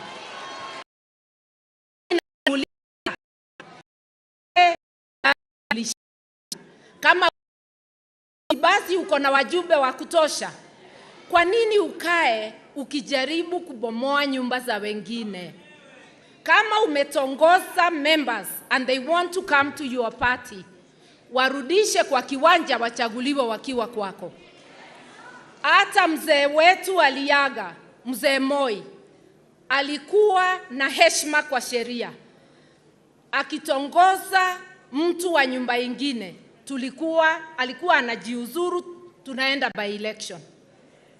Sasa mtu anasema na hawa sheria. That shame of this nation. Hatutaki. All we need is respect for the rule of law. Respect for the constitution and the laws of Kenya. Parties alone. Wewe jenga nyumba yako. Moja. We are ready for by-election. Bwaga wewe. Na tunakuambia what he is trying to do, because it is good people know. Anajaribu kupata super majority ndivyo aweze kupindua katiba bila wananchi kujua. This is a great assault on democracy. Tunajua wewe hujapambania democracy. Some of us have fought for democracy throughout our lives in this country. Wewe ulipinga hata hii katiba. But you are bound by this very constitution. You must respect it. You are not above the law. If you don't, as Kenyans, we will force you. Pia nieleze sababu we will force him because wananchi ndio wako na ushukani wa juu. Sovereignty belongs to the people of Kenya. Wakenya ndio wanapatia koti ushukani. Wakenya ndio wanapatia ofisi zote za executive ushukani. Hata wabunge wanapatiwa ushukani na Wakenya. Na ushukani wa Mkenya hauondolewi. Unaweza bypass hao wote umbepatia ushukani. We can exercise our sovereignty directly. Nataka kusema juu ya bipartisan. Ni kweli tulikubali kuketi kuongea. Lakini maongeo gani kama utaendelea kuingilia nyumba ya Azimio? Watch out. You continue to assault the house of Azimio by assaulting its constituent parties. There will be no talks. That will be the result. If you really want to sit down, show respect to Azimio and its constituent parties. And take that as a serious warning shot. Kenyans are tired. Na mambo ya ushuru, wewe Zakayo, utashuka.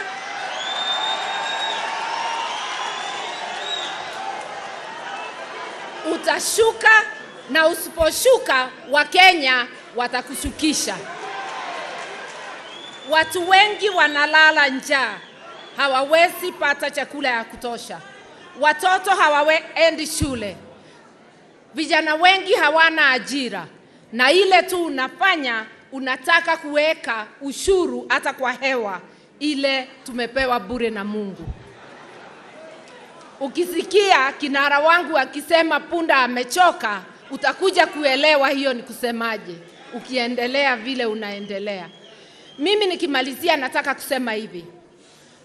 Nchi ambayo haina msingi wa heshima haiwezi ikaendelea, itazambaratika. Na heshima ni kusema hata kama hunipendi, nipatie haki zangu kisheria. Huwezi ukaingilia rais amestaafu, wewe umuone kama si Mkenya, uingilie haki zake na za jamii yake. Shame on you. Kenyans will not tolerate lawlessness na ukosaji wa adabu, kuingilia mali ya wenyewe, kutusi watu kila siku. Iko watu hapo na sitataja majina yao, wasichafue.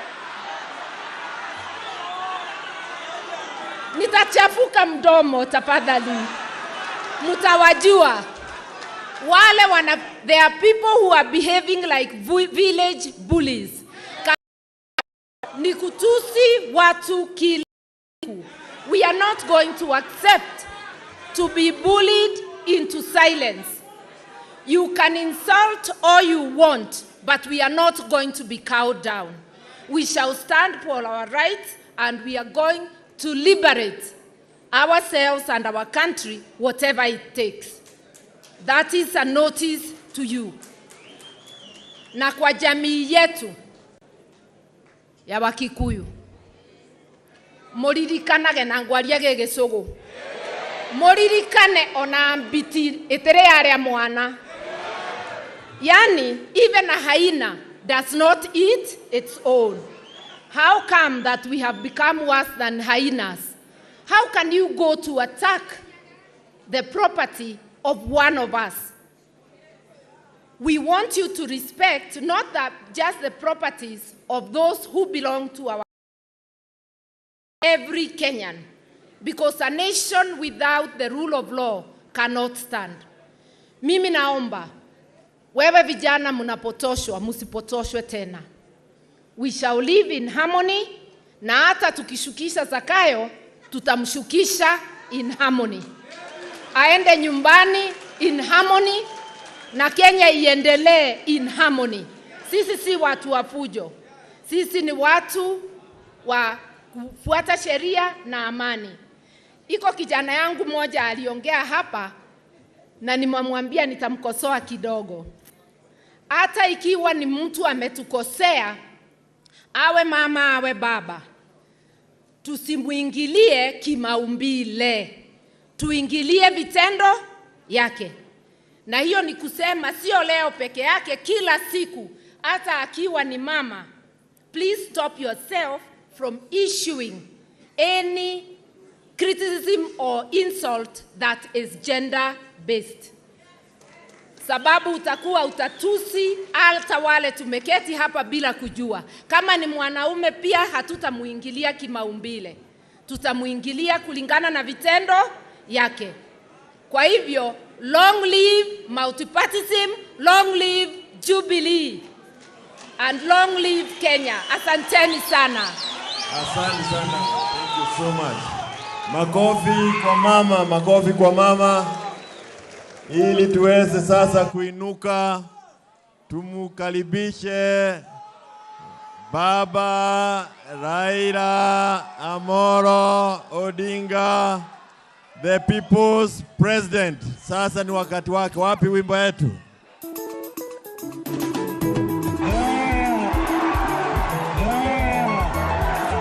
Baba Raila Amolo Odinga, the people's president.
Jubilee! Jubilee! Azimio! Azimio! Hey! Hey! Hey! Hayawi, hayawi! Hayawi, hayawi! Hayawi, hayawi! Walisema haitawezekana, haitawezekana, lakini wana Jubilee na wana Azimio kawajibu ya kwamba ina na simefanyika. Sasa Jubilee imefanya, wajafanya? Azimio imefurahi, hajafurahi? Sisi tumekuja hapa kama wanaazimio kuunga mkono ndugu wetu hapa wa Jubilee. Nataka kutoa shukrani sana kwa ndugu yangu Uhuru Muigai Kenyatta kwa kusimama imara na kuhepa vitisho vyote na kusema ya kwamba Jubilee itafanya mkutano siku ya leo. Sasa mimi nimesimama hapa kama mwanaazimio. Nataka kwa niaba ya Azimio yote, kuna maneno ambayo mimi nataka kuongea huko. Nitaongea kwanza kwa Kimombo ili wasikie vizuri, baadaye nitafanya Kiswahili kidogo. On behalf of Azimio, I am honored to join you at this special National Delegates Convention of Jubilee Party, which also serves to kick off the rejuvenation of all Azimio parties. As a coalition, we recognize that we are only as strong as our constituent parties. A strong Jubilee, therefore a strong Azimio. Two, let me take this early opportunity to thank members of Jubilee Party for the passion with which they embrace my campaign, and the votes they cast for me as presidential candidate in the face of monumental fraud and lies. I don't take it for granted that millions of voters woke up at dawn in Mount Kenya and other parts of the country, lined up for hours and trusted me with their future by voting for me.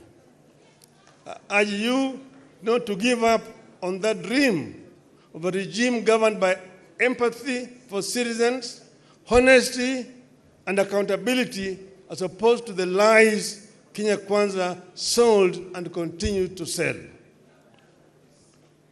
The Jubilee Party carries a special significance to us in Azimio precisely because of attacks it has endured and efforts of the state to kill or co-opt it forcibly into Kenya Kwanza.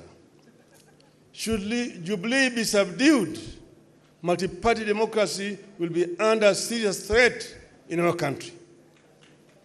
Accountability will be severely compromised. Uncouth manners and barbaric politics will be cemented in huge sections of our land where leaders with such credentials want to hold sway. The end game is for Kenya Kwanza in its scheme against Jubilee is to give itself a supermajority in parliament that will enable it to amend the constitution towards its desired goals, including possible removal of presidential term limits. In this, the regime is working on a well-trodden path. Kenya Kwanza is working on an arrangement similar to that of 1964 that saw KADU walk across the aisle and join KANU without its members of parliament having to seek fresh mandate. Kenya Kwanza wants to ensure Jubilee as a party does not continue to exist on this side of the aisle. They want Jubilee dead in the same way KADU did, after which Kenya Kwanza will try to enact the train of events that saw Kenya become a de facto one-party state from 1969 before being made a de jure one-party state one afternoon in 1982. Kenya need to appreciate that the desire to kill alternative forms of political organization is the initial step on the path to a full-blown dictatorship. Next will be a freeze in the political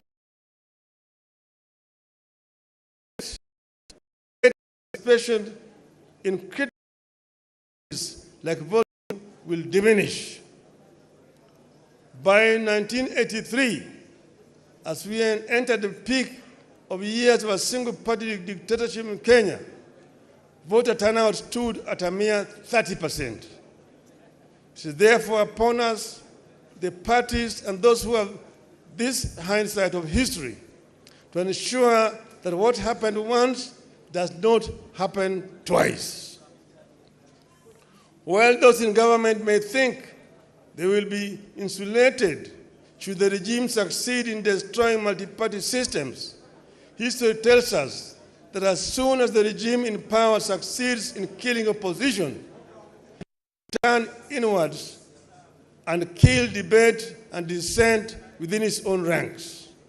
The governing party will become a tool of the office of the president to manage opposition from within and without.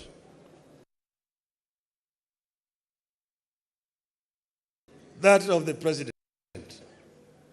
Even those politicians who now think they wield power in the government party will not know where the people trying to kill or take over Jubilee and hand it over to Kenya Kwanza, fully of the complex schemes being plotted by their sponsors. They are mere pawns in a game that will eventually consume. Kenyans recall that one afternoon in 1980, a few excited members of parliament set and approved the making of Kenya a one-party state. Those excited men and women who voted aye that afternoon in 1982 thought they were punishing people. A number of them became playing for others. Which is why Jubilee's war toward of Kenya Kwanza must be the war of every Kenyan. The rule of law and respect for human rights, including the right to associate and to hold and express views freely. I must commend Jubilee Party for remaining strong, focused in the face of sustained state-sponsored onslaught. I am happy that the party recognizes its responsibility to Kenyans to defend and sustain our hard-won multi-party system.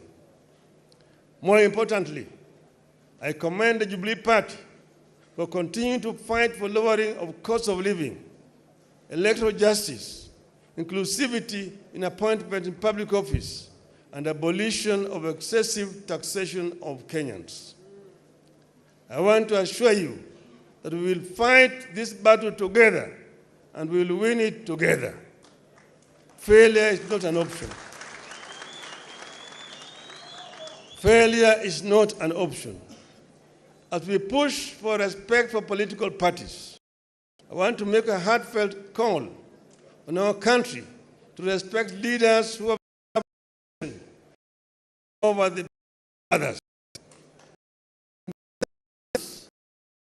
Very uncouth, very primitive, and unwarranted attacks on the person and property of His Excellency Uhuru Kenyatta and his family, including the founding president, Mr. Jomo Kenyatta. Nothing could be more uncouth than what we have witnessed in this regard, especially when it comes from men and women who expect to be respected once they plan to die in office. I must come to the dignity and decorum on the insults and abuses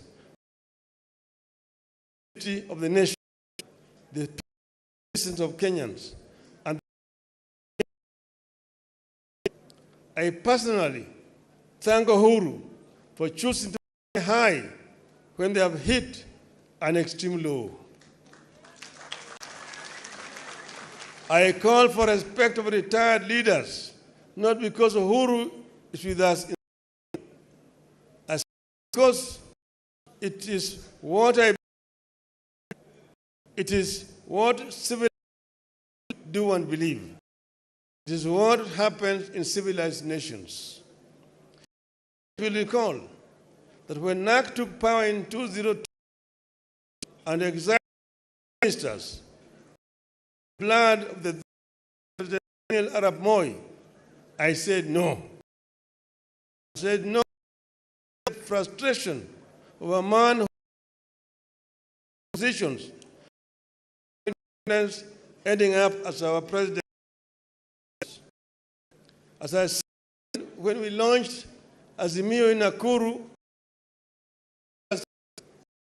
21, cleanse this spirit, anger, and revenge and entitlement that the president also build electoral systems that are resilient, transparent, accountable, and respect the wishes as expressed at the ballot. We believe that when leaders and governments lack popular support, as is presently the case, accountability and good governance cannot be expected, cannot move forward. This is that afflicts this country today. It is the reason enough for that well-known primitive voice for in Kenya Kwanza. Imaginary Kwanza is too shady to be embraced.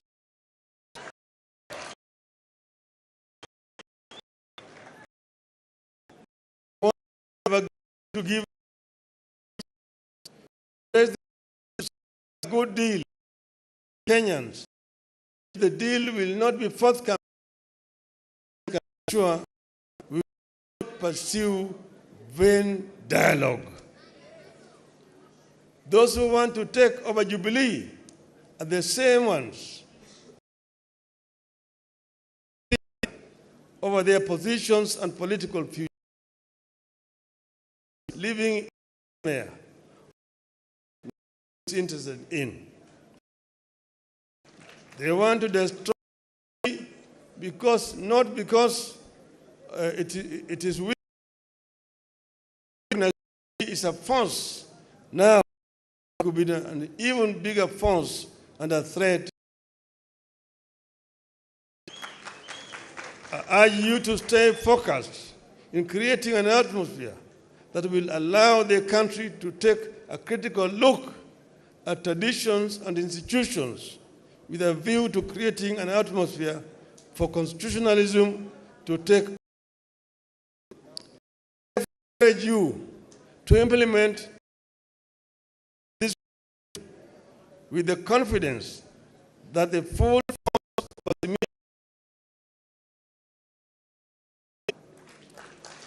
God bless Jubilee. God bless Azimio. God bless Kenya.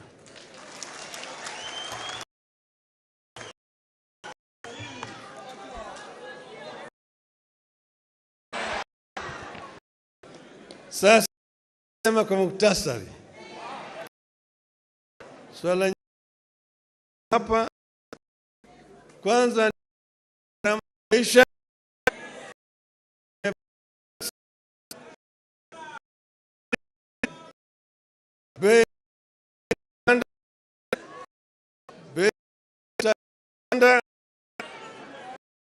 imepanda, shule imepanda na kodi ya nyumba. Sasa njia hiyo ushuru, juzi niliona punda imechoka. Niliwaambia ya kwamba Wakenya hawawezi tena kumudu ushuru zaidi. Ile tozo wakati huu nataka yapunguzwe. Manake Waswahili walisema ati kibebasho kikivuja nafuu kwa mchukuzi. Kwa hivyo mambo gharama ya maisha tutazidi kupigana juu yake. Pili ni mambo ya uchaguzi, mambo ya saba. Tulisema mpaka nilipoambia wanasema saba ilifunguliwa. Wanasema mambo ya uchaguzi ilikwisha. Sisi kama Azimio si watu ambao wanalalamika kwa hovyo. Mliona hapa kwa Kenya kulikuwa makomishna saba na wengine na wawili na wengine wanne walisema yale matokeo ya Chebukati yake kwa kweli. Pale wakaenda kule Serena Hotel Chebucheta. Baadaye jamaa kapiga firimbi na katoa matokeo ya uchaguzi wa halali. Kwa hivyo tunataka tuangalie hiyo saba ili tujue ni kitu gani iko ndani yake. Kwa kweli hiyo ni sharti mpaka ifanyike. Mpaka ifanyike. Tatu, tumesema hatutaki kuona kama watu wanaingilia mambo ya ndani ya vyama vya Azimio. Kwa moja party weka ofisi ya kiongozi wa upinzani katika bunge. Kwa upande hii unaua Jubilee, unaingia ODM, kwa hivyo utaingia ndani ya Wiper. Tumesema hii hatutakubali. Wale ambao wameingia kwa biashara ya umalaya ya siasa, kama umeingia biashara ya umalaya ya siasa, jiuzulu. Ile tikiti ambayo ulipewa, rudi kwa wananchi, uchaguliwe upya. Mimi nilipotoka katika chama changu cha nilijiuzulu kwa bunge, kwa hapa kwa watu wa Lang'ata, wakanichagulia tena mbunge wa Lang'ata.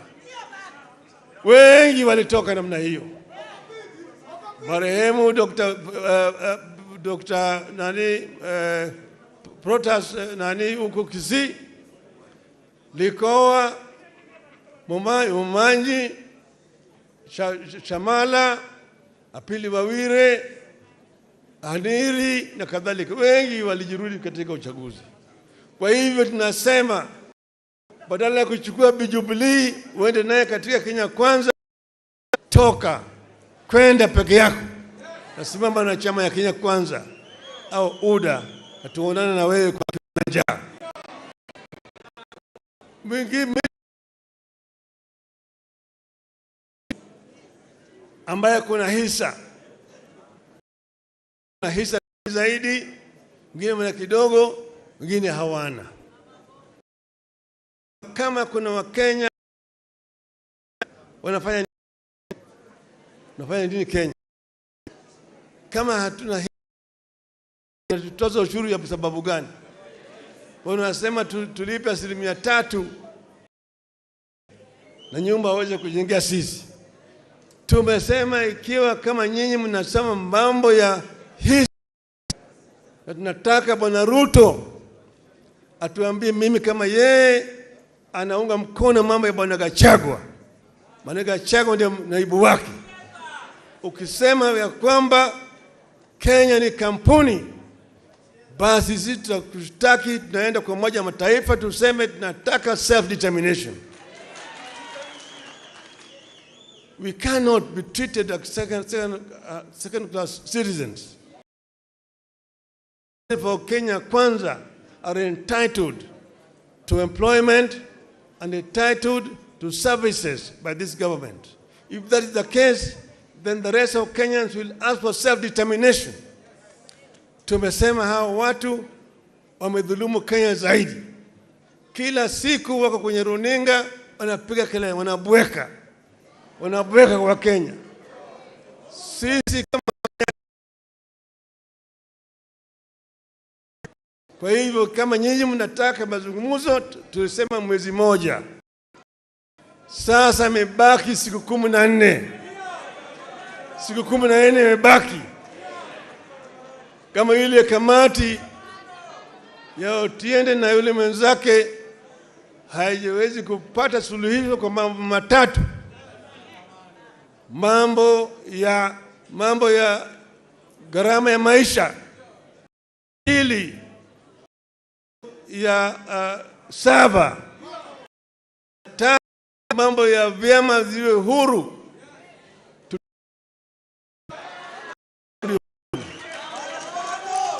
Na umanja kutishwa. Tutasimama imara. Mko tayari? Mko tayari hapa?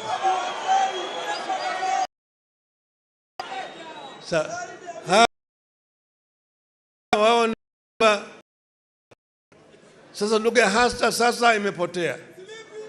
Hawataji mambo ya hasta tena hata kidogo. Wanaongea juu ya wadosi peke yake. Na wale wadosi ambao wanaongea juu yao ni wale ambao wanaiba rasilimali yetu.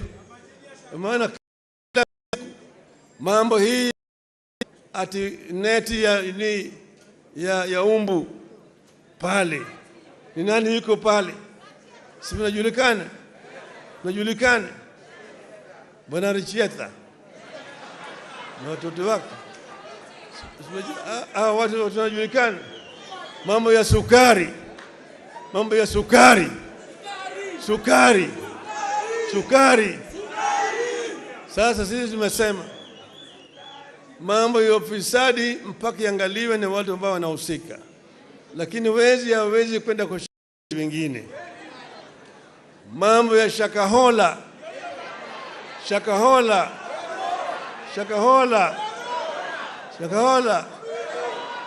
Tulisema tuliona Bwana Mackenzie katika Ikulu, walikuwa naomba pamoja. Shakahola ni State House Annex, wale hawezi kufanya uchunguzi ya Shakahola. Ndio niwaambia Bwana Ruto, wewe koma kabisa, huna uwezo wa kuunda tume ya kufanya uchunguzi, wewe ni mshukiwa.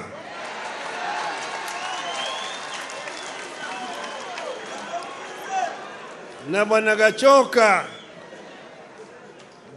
Gachagua ni mshukiwa na Matu. Hao wote hawezi kufanya uchunguzi. Mimi nilienda Shakahola nikazuiliwa kuingia pale. Kwa sababu gani? Maana yake wanajua mimi nitaona ukweli huko, sivyo? Kwa hiyo sisi tunasema Wakenya sasa wamechoka. Miezi 8 peke yake imetosha. Punda imechoka, punda imechoka. Tunataka mabadiliko. Si tunataka mabadiliko? Wangapi wanataka mabadiliko? Nione mkono hapa. Jubilee, Jubilee, Azimio, Azimio. Asanteni sana.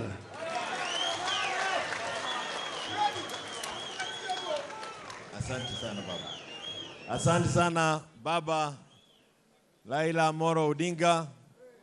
Tumesikia hotuba zote na ni shukrani kubwa. Asanteni sana. Nataka kumuita Mheshimiwa Shebesh kuja tunapomalizia, useme kwa kifupi shukrani kwa viongozi pamoja na yale ambayo yote pamoja. Thank you so much.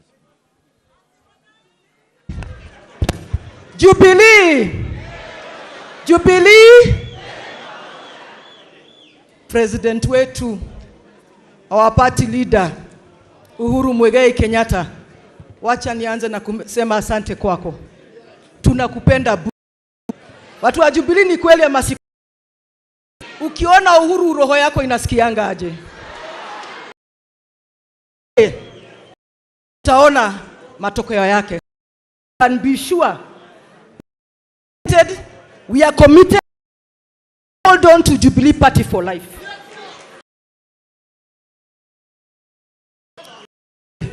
Martha Karua,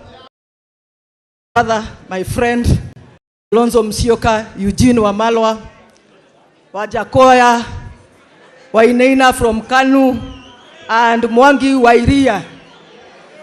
I want to tell you, in case you have no idea, this face is the new face of hope for Kenya. It's the new face of hope for Kenya. I am a mother of what are called millennials and Gen Z. Wale vijana ambao wako na miaka 30 na miaka 20. And I'm telling you, tukifanya campaign ya Azimio, it was hard for us to connect to those people. But since maandamano, it is my children who ask me, kwa nini Monday hakuna maandamano? So I want to say to the new face of Kenya and the new hope of Kenya, which is Azimio, don't tire. Because the hopes of Kenyans that you are carrying are not only our generation, but this generation that we must hold strong. I want to say thank you to our SG, Jeremiah Kioni. Where are you, Jeremiah Kioni?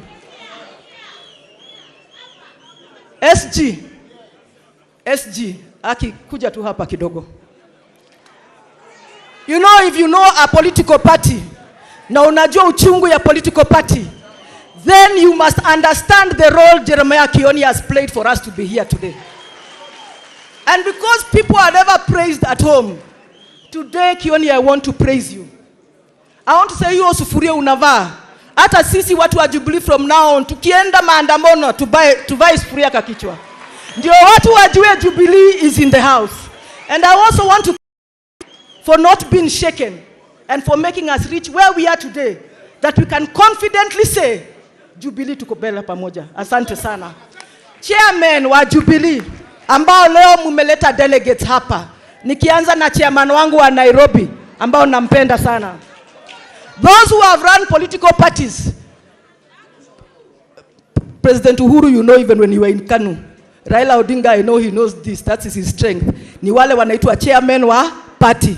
We want you to work with pride in your areas. Mukisimama museme mimi ni chairman wa Jubilee. Because from today, I'm assuring you, mambo imebadilika. Mungu awabariki sana.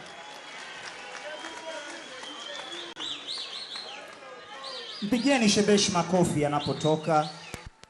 Asanteni sana sana kwa kuja, delegates wote, waheshimiwa wote na wanachama wote. Asanteni sana sana sana. Ningependa tuwaruhusu VIP waweze kuondoka mziki utakapokuwa unaendelea. Tunawashukuru.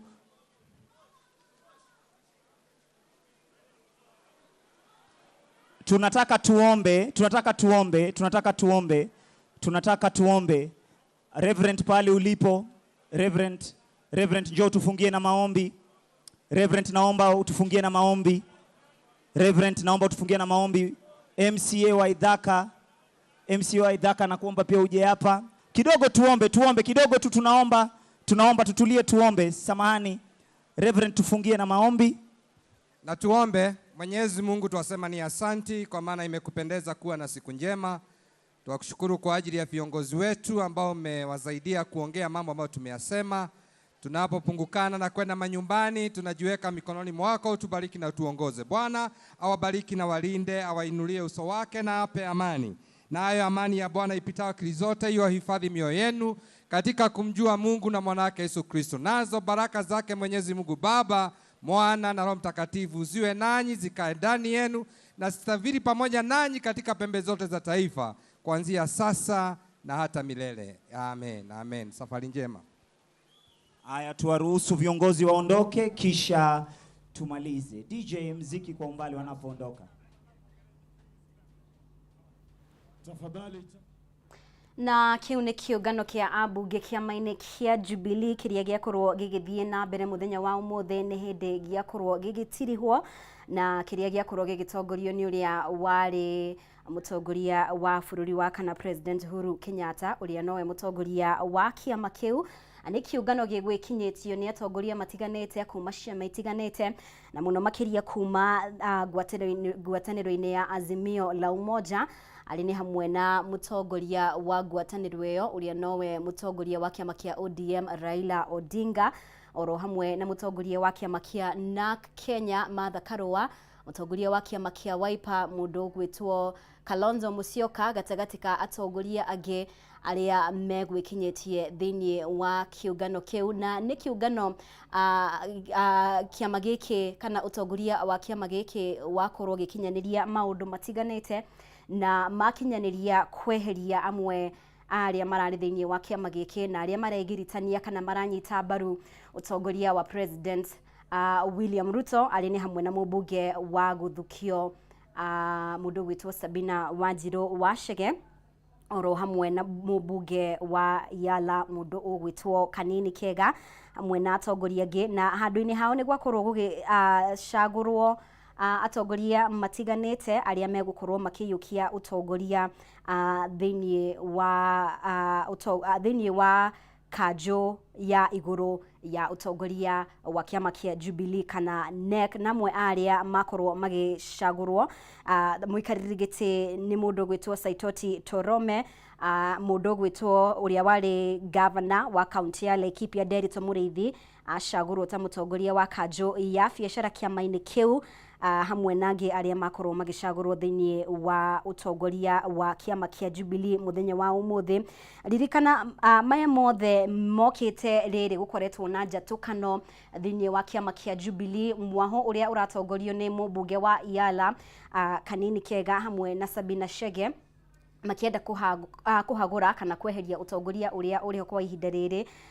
No ririkane ica ikuhĩ nĩ merĩga gũkorwo makiuga kana makĩanĩrĩra mundu gwitwo Kanini Kega niwe ugukorwo ari mwandiki munene wa kiama giki makienda kuhagura mundu ugwitwo Jeremia Kioni ta mwandiki munene na ihinda-ini o riu ni makorirwo magikinyaniria ati mundu gwitwo Sabina Chege niwe ugukorwo akiyukia utongoria wa kiama giki na makihagura makiuga mundu gwitwo Uhuru kana president wa kana Uhuru Kenyatta na koguo maya mothe muthenya wa umothe makorwo magikinyanirio kurumirira ndeto eno na ni ndeto wabici ya wandikithia wa ciama ikoretwo ikigeria kuingirira gutwithania ndũgamano eno oro hamwe na